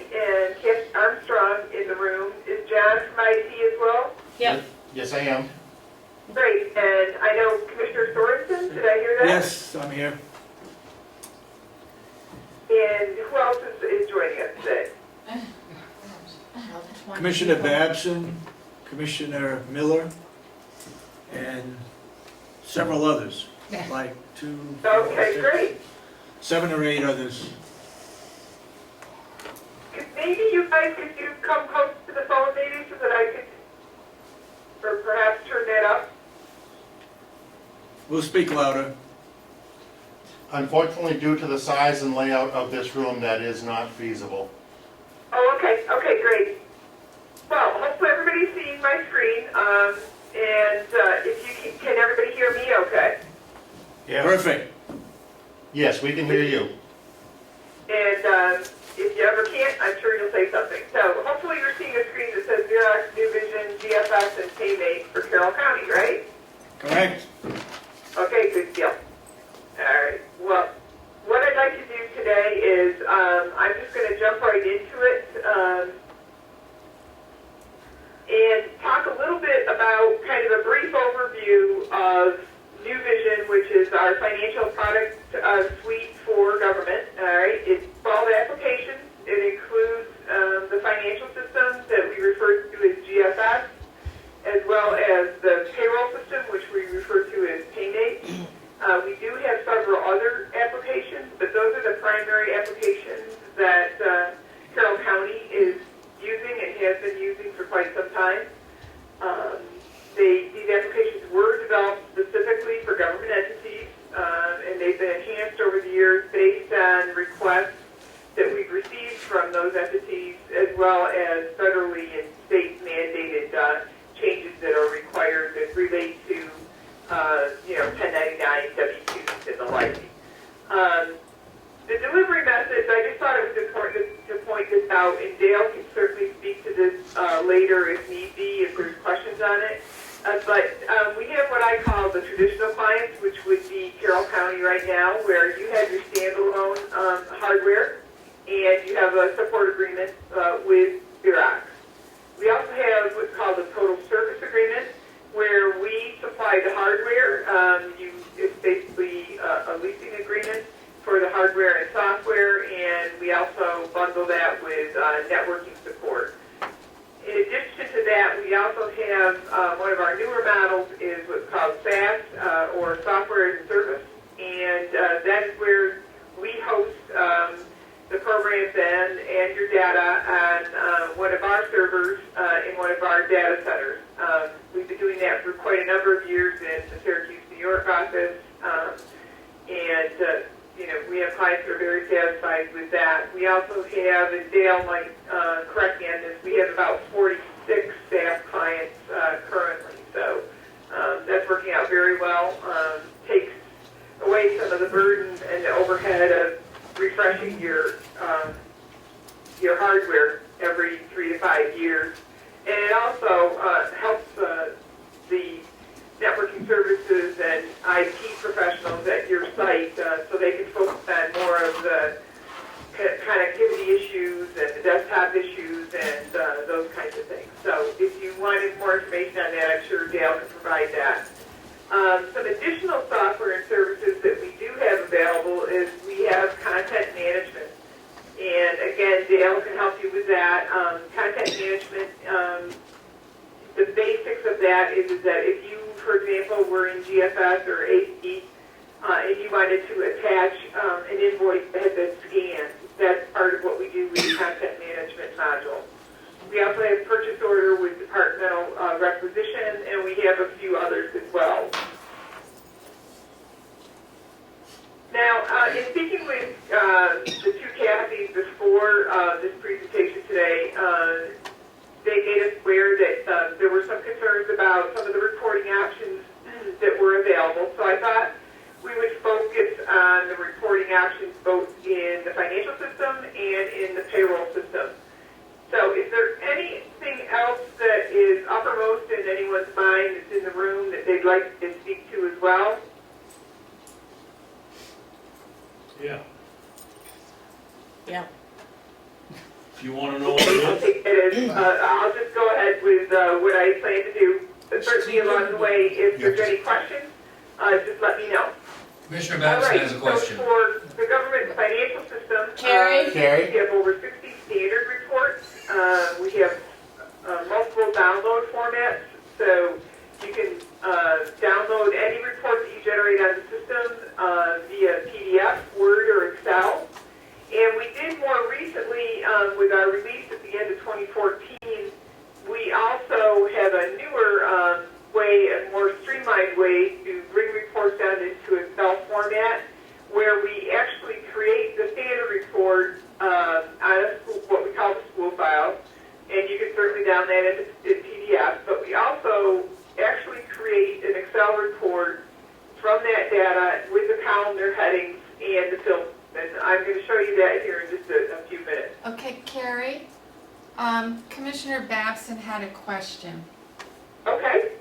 One of the things that we've been asked to do is to alert the delegation as we approach 100% of appropriation of a line item.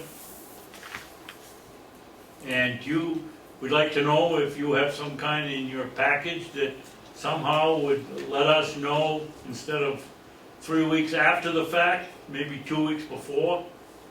Sure. I plan to show you that, so I definitely will show you that. Okay, thank you. And that's actually in our next item here, designer reports. I have a designer report that I created in the test set that we'll get into, and you can certainly, we can help you create a designer report. It's very quick to create it. The end user can decide what columns they want to see, and you can do a comparative. So if what I'm hearing you want to see is, we can do things like where you're at in 2015 as of June on all your accounts. We can show you your adopted, your revised, and where you're at as of May 31st of 2015 versus your adopted and revised at the same time frame last year. So is that something that would help? Oh, I would say that's not what we're after. We're after on the current year.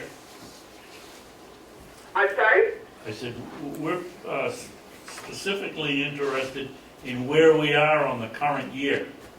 We're not, Okay, we can do don't that need as to well. compare where we were at the same time the year before. Okay. We have our standard expenditure guideline reports as well, so I'm sure Kathy can show you those, but we'll just jump ahead here to payroll, and then I'll get right into the software so you can actually see what I'm talking about.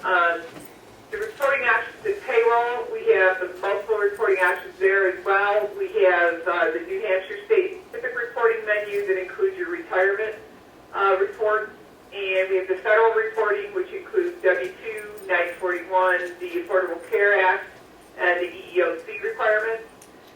We also have user-definable reports within payroll that we can generate information based on what we call one-liner or general information on employees, as well as the designer reports module there. So I'm going to show you all of those things very briefly.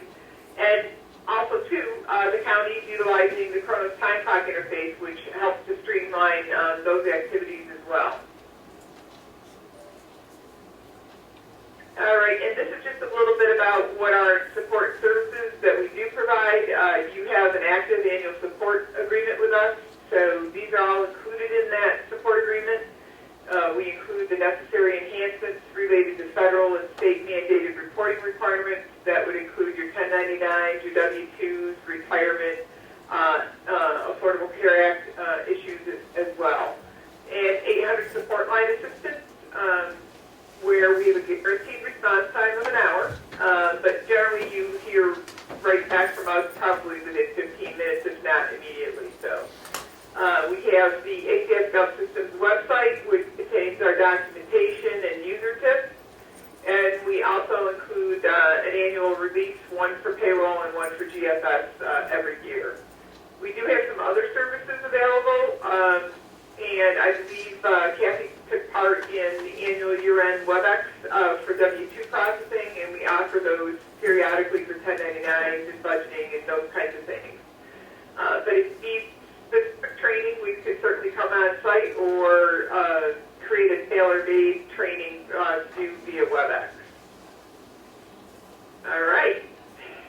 So, enough of that. Without further ado, we will go into payroll briefly, and then I'll go into GFS, and that will take us into your question about wanting to know budgetarily where you're at within the year. So this is payroll, and just briefly, the payroll reports that I spoke of earlier, you have the state-specific reports mentioned here, and there's one specific to New Hampshire. So we cover any of your retirement report issues, reporting to the state retirement system, and any of the state and county specific reports. In addition to that, we have the one-liner reports. And these are reports that the end user can create at will, or ad hoc, as they say. And I have one out there that I just wanted to show you. We have all active employees. So we have some selection criteria here. And we also have this option that says create file to download. So because I checked that, we're going to create this file. So we can create a paper report. And we just go scrolling through the screens. We have multiple fields of data that we maintain on each employee. And for this one, I wanted to generate this report based on the hire date. So I'm asking for all employees that were hired since 1/1/2009 through 12/31/2012. And then there's a sort order. You can decide how to sort that data, and then how you want to see it printed on the page if you're going to print it. And then it goes to the print spool. And then if I go into Excel, this is the add-ins that I talked about the other day, John and Kathy. Okay, when you click on your add-ins tab in Excel and you do the transfer, you just answer a couple of questions here. And this is the library that I have the report going to.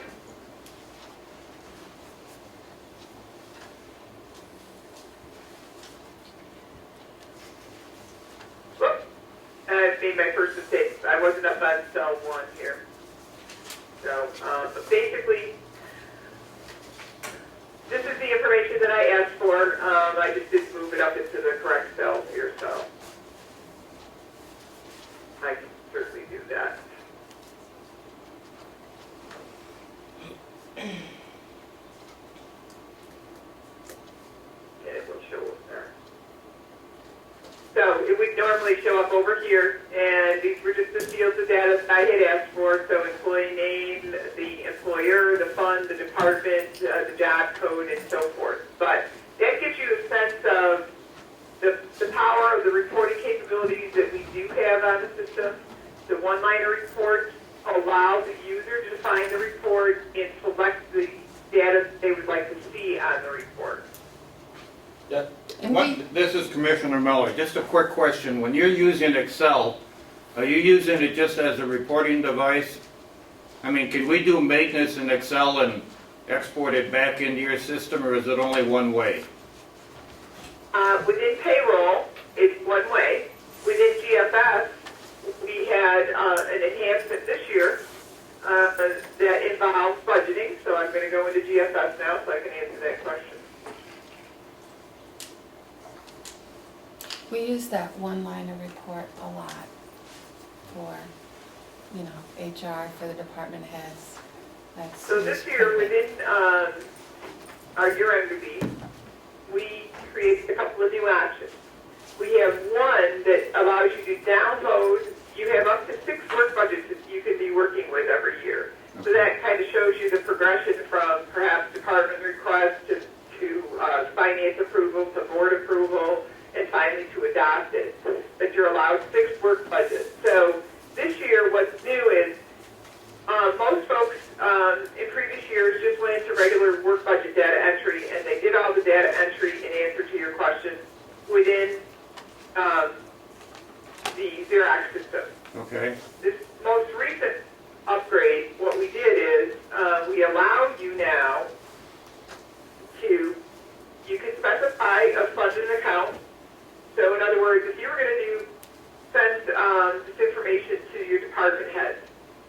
And you wanted to just send an Excel spreadsheet to those department heads.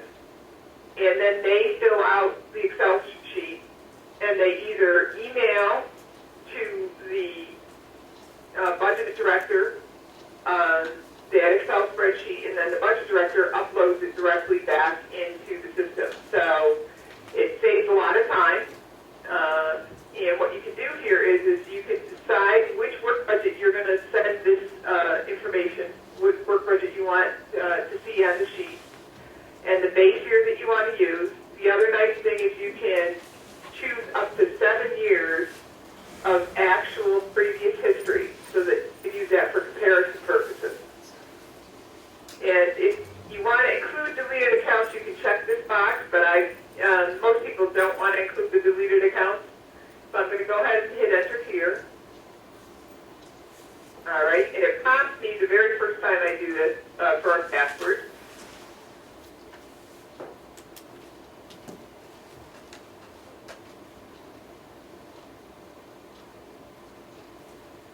And it only prompts me for that password the very first time I'm going in here for the day. Now what it's doing behind the scenes, because all we're seeing right now is a lovely beach scene.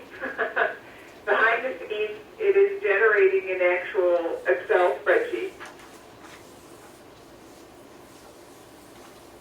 And it's going to give me another prompt here shortly. So now I'm back at my menu. And now it says, okay, I've got something for you. Where do you want me to put it? So I am now on my desktop, and I am picking a folder that I want to put this report in. So here it is. It's going to be an Excel file. And I'm just going to label it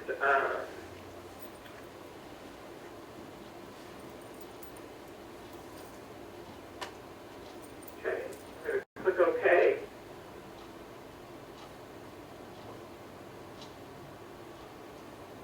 And it says, do you want to open the file? If I just said no, it would just send it to Excel for me. And then it brings the information in. I apologize, I think I entered in a wrong department number, but I can do that. I'll go back and do that. But essentially, it brings the information in with the calendar headings. It would show you actual 4 years ago, 3 years ago, and so forth. Then actual ending balance current year, revised budget current year, and the work budget. Then what individual departments would do is they would fill in columns M and N. And then once they've completed that,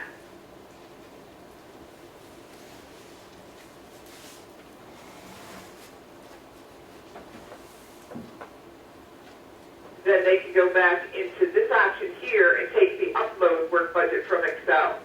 And it would upload that information. They wouldn't be uploading it though, they would be sending it to us to upload, correct? Okay. Correct. That's what most budget directors have been telling us.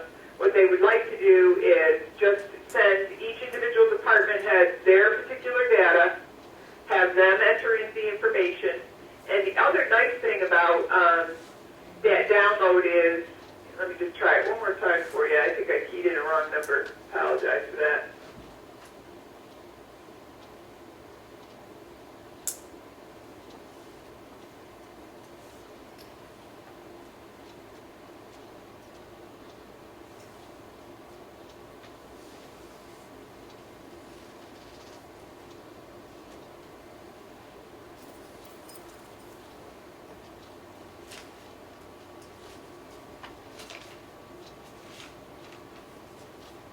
And it didn't give me that first prompt because I've already asked for this once. So now I just need to tell it where to put what I want. So, use the folder. And this is what each individual, what we're hearing most budget directors are saying is they're going to do this for each one of the departments. They're going to store the file by department. So, you could say finance department.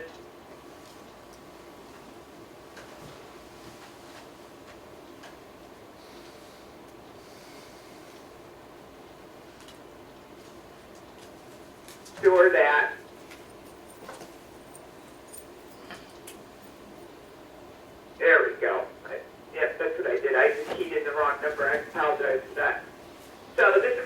sheet, okay, and then this is a sheet in Excel, so you'd save this one and you'd send it to Tierney Ann in the finance department, and she would then use the work budget columns and the budget memo column, and she would enter in her data in this column, and then she would save that with her changes, and she would send it on to Kathy.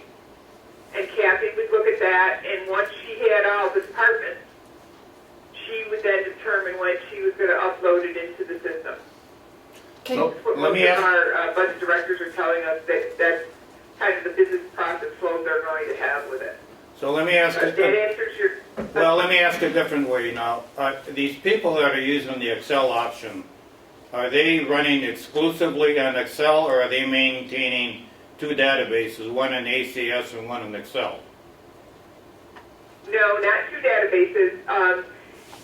This just brings the data from ACS or Xerox in, okay? Okay. And we restrict all of the fields except M through Q. So you are able to enter in the work budget field and the budget memo field, and you have up to about 280 characters that you could put a memo in. These columns here allow you to use the power of Excel, and for example, you could put formulas in these columns if you're trying to determine, well, what's a 3% increase for the full-time employee salary line, and you could do some calculations over here. But ultimately, when we import back in, we are just going to be importing back in determined columns. So we'd be importing back in the work budget and the budget memo column. Does So- that answer the question? Okay, You so- don't have two separate databases. Okay, so if we make changes of those columns, you actually importing that back into AC? If we make a change in those columns in Excel, are you importing that back into ACS? Yes, when you take import options, they would upload it to ACS. Okay.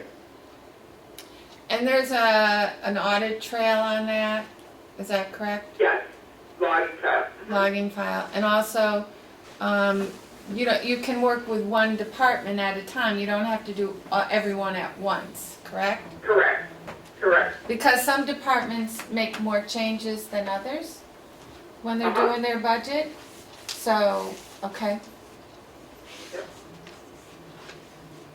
So you just take this option to do the upload. And then that loads it into the ACS, so we can print it in the Correct. Excel format or a document format. I'm sorry, say again, Kath? It will print out in Excel format or document format. You can generate your budget report. Right, Yes. yeah, all the information is there. However, we want And to print it depending on out. which budget report you chose, you would see, and with work budget you chose, you would see that information. There's a few other reports when I heard the question before of wanting to know, where you're at a given point during the year, what percentage of the budget that you've expended. There's a couple of other reports before I move on to this menu. The budget comparison tools menu. We've had the revenue and the expenditure budget comparison sheets out there for a long time. And they're pretty straightforward. This one unfortunately doesn't drop into Excel, but that's a nice comparison. Yeah, we've used that by in your the funded past. account, and you pick the actual work budget that you want to look at, and it shows you it shows you 1 year back. That's why the newer school, this download work budget to Excel is nice, even if you're not going to use it to upload, because it gives you the capability to generate the last 7 years of actuals. Now, in addition to that, something that I was speaking to a little bit earlier, management reporting menu. We have over 60 standard reports, and in general, what we have found over the years is the reports that are most commonly used, the standard reports, are your expenditure guidelines, the guidelines with detail, and the detail too. And Kathy, you probably supply those to folks quite often, Yeah, right? yeah. Yes. And those reports are nice because the final column on those reports does show you the percentage of the budget used to date. Okay, now, in addition to that, I'm just going to show you quickly here, just as an example, transaction history reports menu. I mentioned earlier that other than all these standard reports that you see, we added the capability in over 50 of those standard reports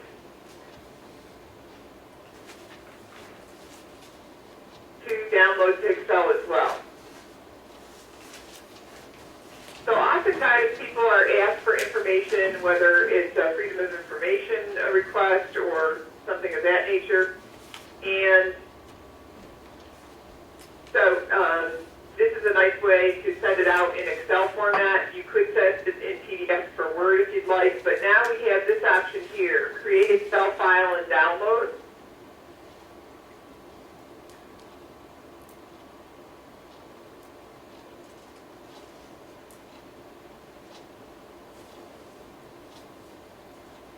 So here again, it's out, it's already created the tool file, that's out on my tool file, and now I just need to tell the system where I want to store it in the Excel format.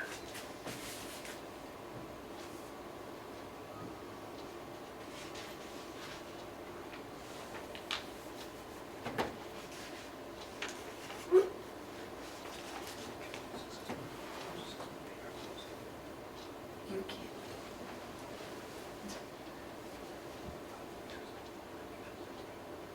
Okay. So here's a journal entry history report for that fund and department that I asked for the periods I asked for, with the calendar heading, with the filters already built in for me. So, for example, if I was looking for a needle in a haystack and I knew it was office supplies that got charged, I could certainly key that in and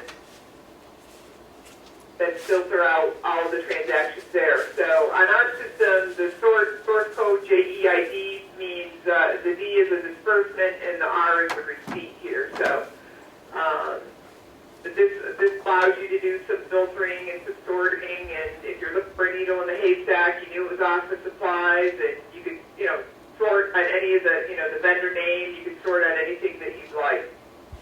And now this is an Excel format, and you could certainly send that on to someone else that needed some information.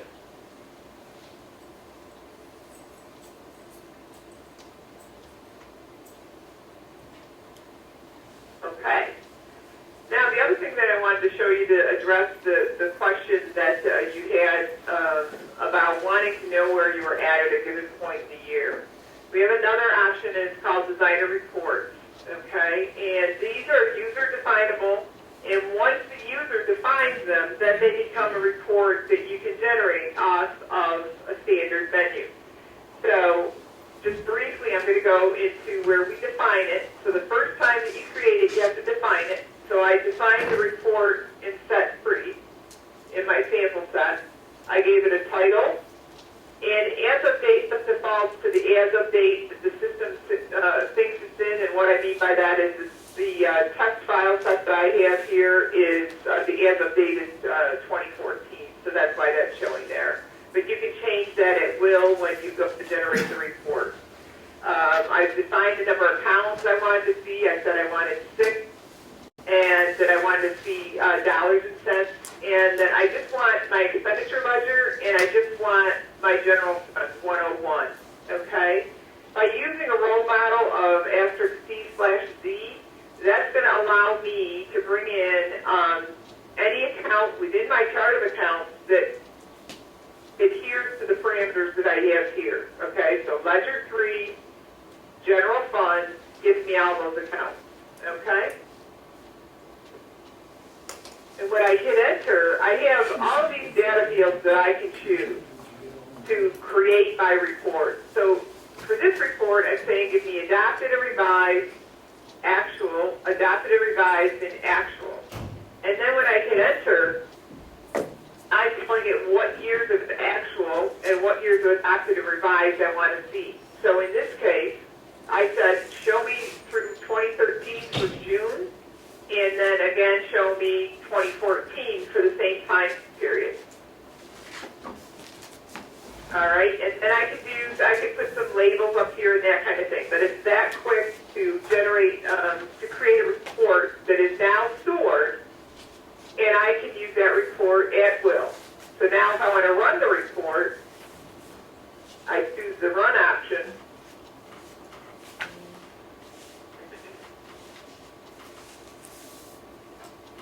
And so, for example, if I wanted to change this to July, because I was now in July, I could change the parameters to July.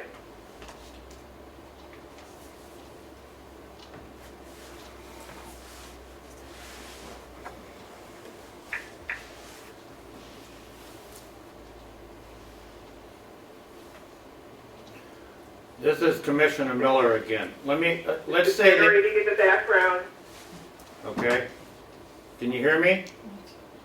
I'm sorry, now I can, yes. Okay, the one you just did was, you're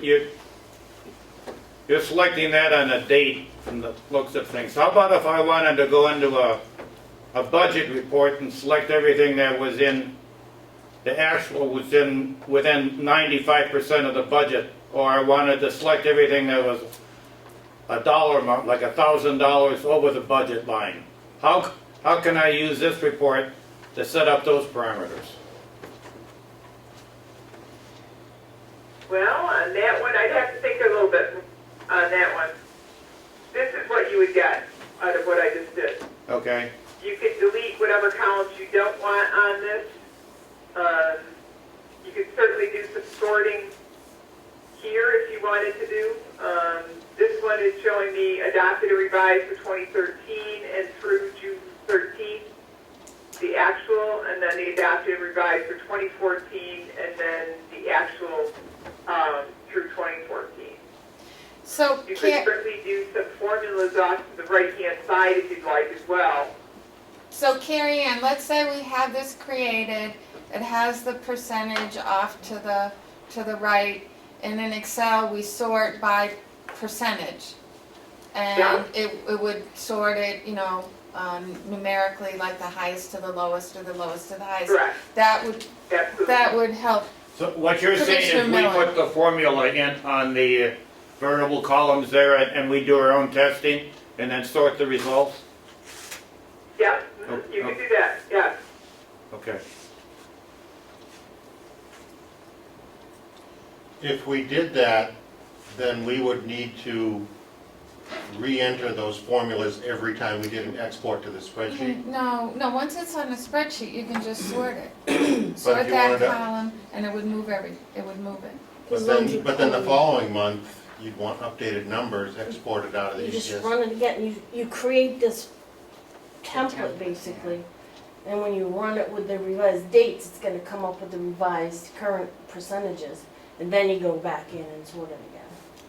So those And it formulas, takes, those formulas are gonna upload back into ACS. yeah. Okay. No, what, No, I just wanted the report. so that I'm hearing things correctly. You would have that report stored here. You could design additional columns, you could do a percentage, and here you just define the columns that you want to use to do the percentage based on. But you don't import, on this one, this is just design a report that you downloaded into Excel, you don't import it back in. Right. And, Okay, and, I thought I heard that, I'm sorry. and you can't save the formulas, right? In Excel, you could, if you're pretty well versed in Excel, you could probably do, you could probably store them, I believe, as macros. Yep. Yep, you can. Okay. How about, like, the Department of Revenue this year is gonna have us make a major change to our chart of accounts. So like last year we had 600 accounts, and this year we're probably gonna have 350. So the old data we had is in 600 line items, now we're gonna be reporting in 350. How do we go about combining accounts that previously used to be 6 or 7 line items into one account going forward, so we have actual year-to-date going back 7 years that compares to the actual going forward, if you understand the question. I think I understand your question, and we are seeing this a little bit more commonly lately. We can do a chart of accounts conversion for you. Okay? So that is a chargeable item, and Dale can help you with that. But we are seeing that more and more often. We can do many to one, but we can't generally do one to many. Yeah, that's what I'm saying there. pretty logical. But you can help us Yeah. combine previous, Yeah. like 7 or 8 items into one line item then. Yes, you can. Now, when we do that combination, have we lost the detail on the previous 7 years, or do you keep it separated and just combine it on the report? Well, we could talk about the best ways to handle that. You could certainly, I mean, off the top of my head, a couple of options. You could keep the previous file set in a separate file set, and then from a certain point forward, it would be in a different structure, and you could look at the previous file set in the old structure if you'd like. Okay. But it would be, you'd have a cutoff, Yeah, if yeah, I you understand do what it you're as saying. of January 1 of a particular year, or whatever the case may be. Okay. I don't think if you, Well, I don't know if there's any need to keep the detail from prior years once we go through the combination, but I was just inquiring what kind of flexibility we had. right, Okay. I mean, when we would do the conversion, we would convert, the history Yeah. over. Yeah, So in other words, if you had 5 accounts and those 5 accounts went into one, we convert history that went with it. okay. But if you wanted to keep a separate file set of the previous, for, archival and Yeah. historical purposes, which is, we probably recommend that as well. Okay. When the Department of Revenue was here and I spoke with the representative there, we talked about this chart of accounts and the accounts and that sort of thing, and understanding that it wouldn't happen by us in our office, it would be happening by, you guys would be doing it. What is the cost associated with that? That was one question that they were asking. Yeah, and that's something that Dale can get back to you on. Okay. But we have been seeing this request more and more often. So we've done it a little differently for everybody, obviously. So Dale can speak to that for you. Okay, thank you. When are they requesting that you have it done by? Oh, she hasn't said, where they're gonna be coming back in July, and we will talk more about it then. Okay. But she was curious as to the cost, Mhm. as would we. It really all depends on what you want done. Okay. Well, Dale, can you tell us a little bit about how long it would take you to do this? Because we're going to be starting our new budgets in September. So what kind of lead time do you need if we want you to do this for us? Well, we start off with the estimate, give you an estimate of time, and obviously we take into account when you needed it by, and then we map that out, and that would be included in the quote as part of the target date. I understand that, but are we talking a 3 month lead time to do this for us, or is this a pretty quick process? Well, it's just getting it into the schedule, that's all. So as soon as you know, let Dale know, and then we can start looking at getting it into the schedule. So if what I'm hearing you say is that they're going to want this done for the 2016 budget year? Yes. Yes, and we started working on that in the fall, so that request is going to be coming in relatively soon. Okay. Well, as soon as you know where you're headed, let Dale know, and then we can start working on getting it into the schedule. So what I'm hearing you is that you would like that accomplished from what you know today, by September, correct? Correct. Okay. So as soon as you have more specifics, please let us know, and then we can go about getting the estimate done, and Dale will, I'm sure, write down, Yeah, I'll give Kat one, we can call and talk about it and see what you need, and then, I can get you a quote anytime now if you want me to, if you know kind of where you go. I usually have to talk to Burr to see how much his time is gonna take to do Yeah, whatever. yeah. So, yeah? as soon as we, I can give you a call, later today if you want, or tomorrow, whatever you want me to. So the sooner the better. Okay, I will give you a call after this afternoon. We can talk about it more. and Cass, do you have any of the specifics yet? I mean, I heard the commissioner say approximately going from 600 accounts to 350 accounts. So is it the whole chart? Is it general ledger, expenditure ledger, and revenue ledger, or is it more in the expense area? It would be expenditure ledger and, revenue. Mostly expense, I think, though, isn't it, Kathy? Like in insurance, I mean, the vast majority of the changes, I think, are on the expense side. Okay. The Department of Revenue, they were here Monday, and I'm sending her our chart of accounts, and she was going to review it and, let us know what our needs are, or Okay. what their needs are, Uh-huh. so. Yeah, Kathy, I can give you a call later today. Okay. And since just a question, curiosity more than anything, since the Department of Revenue is requesting the request, sometimes there's grant monies available to you to cover that cost. Is that the case this time? We can ask that question. They're just trying to have all municipalities and towns and school districts and counties all having the same Right. numbers. Was there an original state mandated chart of accounts for New Hampshire? I knew there used to be for the state of New York, and actually the state of New York had alphabetic funds at one time. Is there a state mandated chart in New Hampshire? Yeah, we can send it to you. Or they have it, so. Okay.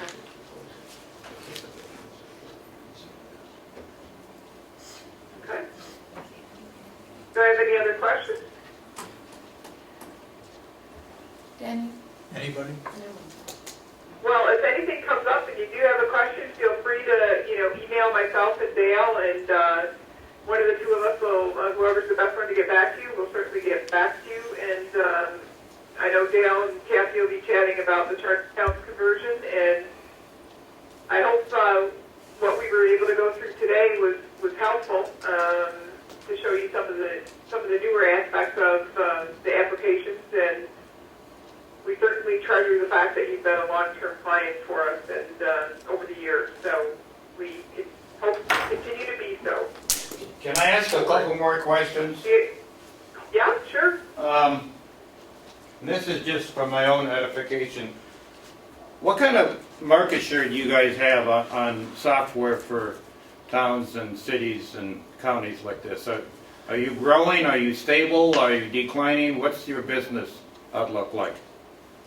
Well, I don't know that I can speak directly to that, but I can tell you that, we have a couple of suites of applications that address financial systems for government, and we are constantly trying to enhance our applications to fit everyone's needs. So those are the things that I can tell you. Overall market share, I wouldn't know that off the top of my head.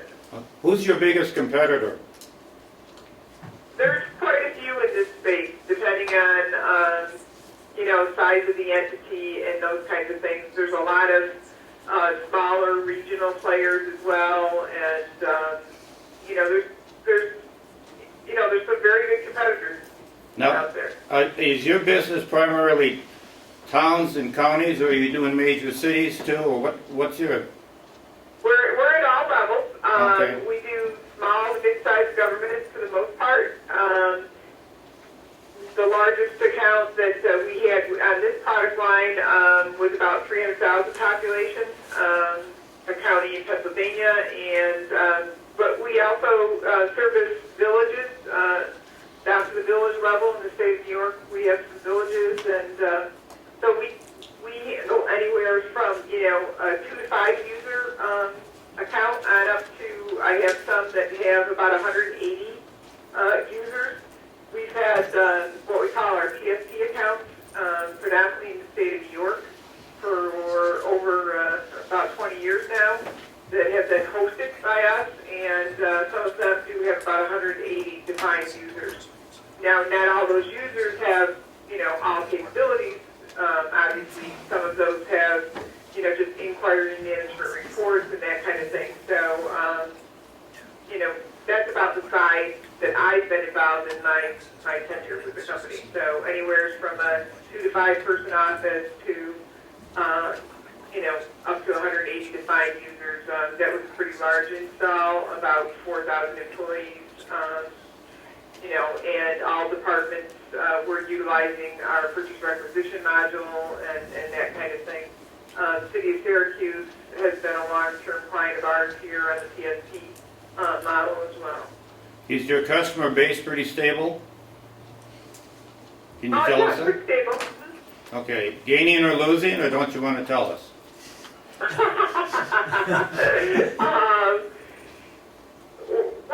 stable. We're Gotcha. stable, and Thank you. I have great hopes for our immediate future. So, Okay. I'm very optimistic about our immediate future. So. Thank you.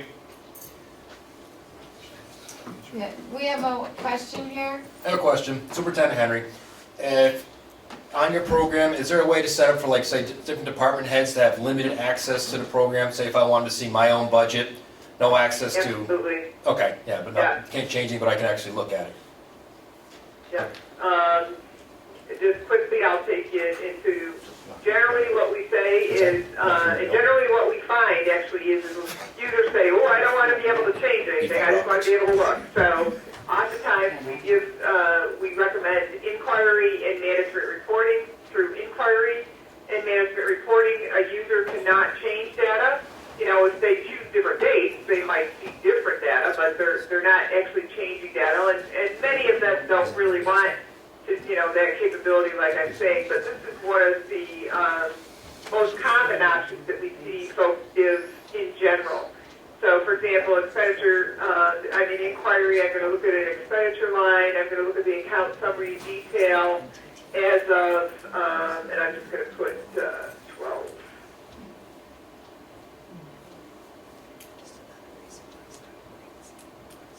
And this is a nice bird's eye snapshot for the financial administration department within this particular group of accounts. This is a nice bird's eye snapshot of the adopted or revised.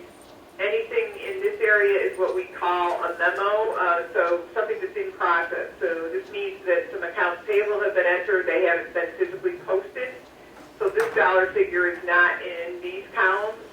These columns denote anything that's been actually posted.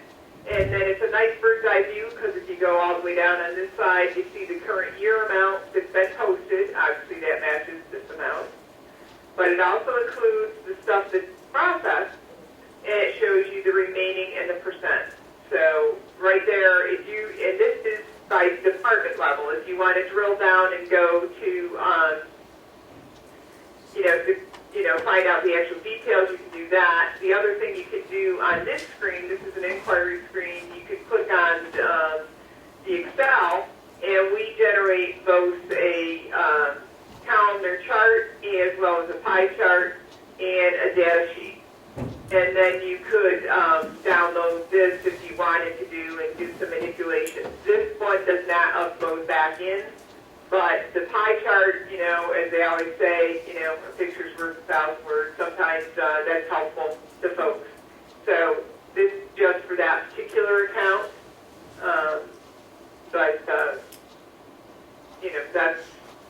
That's some of the things you could do within inquiry. If you wanted to scroll down, if you weren't sure what the account number was you were looking for, you could do a summary, and then you see all of the summary. The detail accounts. You can click on one specific account, and because this is a detail account, I should be able to get the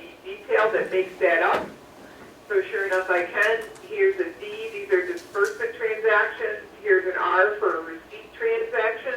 If I want to look even further and see what this involves, I can double click on that. Okay, it was for office supplies, it was ink cartridges, this is the vendor. It shows the date the check was released and the date the check was cleared. So this is always helpful if you do give this kind of capability to your department. It can significantly reduce the amount of calls that your folks are getting that do the actual entry. You know, for some of our larger accounts, we saw that this helped tremendously.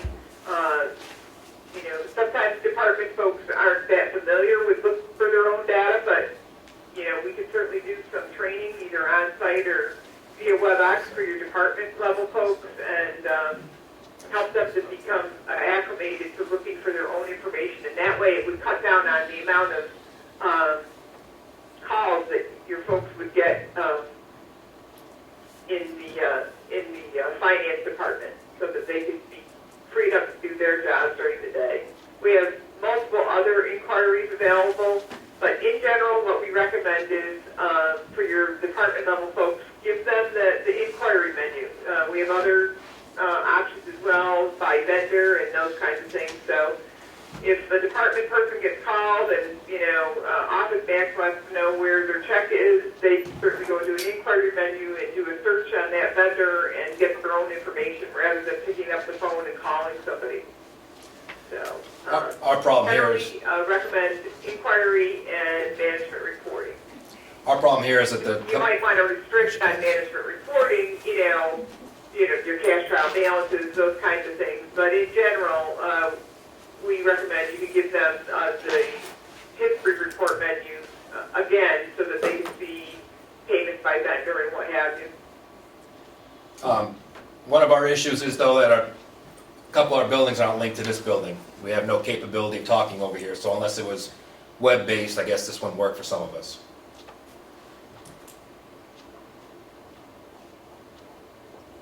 I'm sorry? I said, a couple of our buildings are not linked over to here, so unless this was web-based, I guess we would not be able to use this anyways. Well, you certainly could,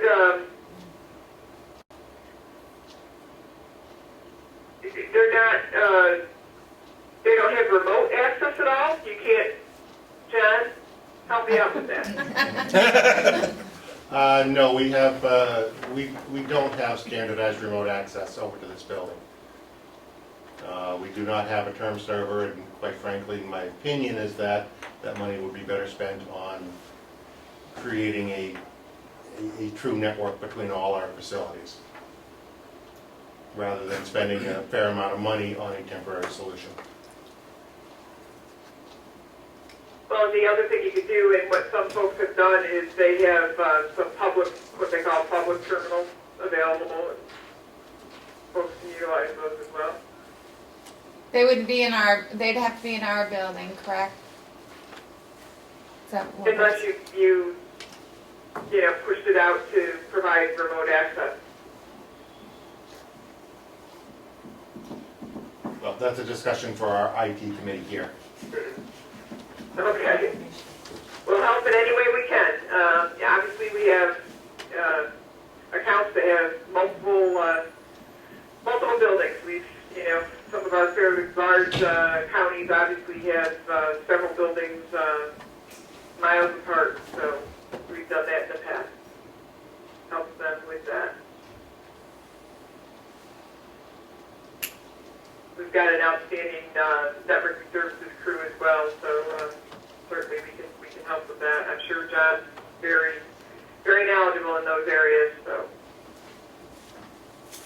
Anybody got any other questions? Are we all done? We're all set? I believe so. Thank you. All right, well, if you have any questions, just let me know. I'm sure Kathy will let me know, and Dale and Kathy are going to follow up later today. Okay, great. And thank you for your time. Thanks, everybody. Thank you. Thanks. Take care. Bye-bye. Bye.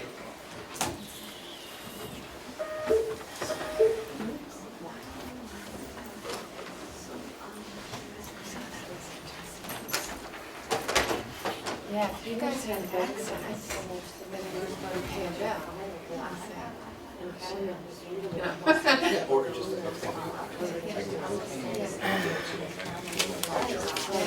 I'm just wondering One quick one, Yes. make sure if we set that up a when system here, and if she was doing it through the laptop. have a column on there, a field on there for notes. That's easy coming over that. Yeah, I know. I know. Jason If I don't have access to it, we're then it's going like, to you know. buy 30 of this I just year, think it's- or one new vehicle like- this year, that stays on there every time. So every time you run the report, there's still a note that says the reason Got the entire that Are we all done put in for the. today? So you have You know, the biggest issue we have right now is that there's a tremendous amount of power here, but it's limited to this facility. The jail can't use it, nursing home can't use it, unless we get a Fiber optics? fiber optics. Unless, don't they have a web, did they have a web-based cloud system they said too? Is that big for the projector? You can ask that on the price. Yeah, I'll ask. They have a web-based. I know they did, that SAAS was their web-based, You can ask how much that costs, because then it would, all departments could get into it.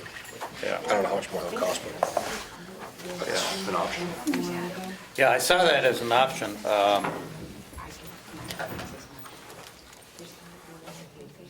Long term, I'd rather have Fiber optics. fiber Yeah, optics. okay, maybe two, Yeah. because then you could do dock star throughout the entire Yeah. county as well too, and get rid of our paper. Hey, John, while you're here, Yes, sir. can we get some kind of a estimate as to what it would cost to get the fiber optics? Again, because we've got the piping, 70 grand. We got a number that it would save us about 10 grand if indeed that piping is in place and usable. We do have that info. okay. We're working on it again at the IT committee meeting, that's on our agenda, coming up to talk about that and try to present the plan again with the fiber optics. When is that committee meeting? Monday. Oh, great, I'm gonna be in New York, I'm in Minnesota.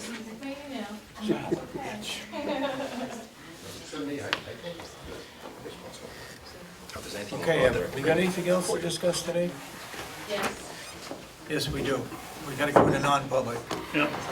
All right. Did you have more of a work session like on the retention policy? Yeah, I don't know. Okay. Can we talk about the retention? On the retention policy? Can we talk about that before we go into non-public? Let's pay for the records.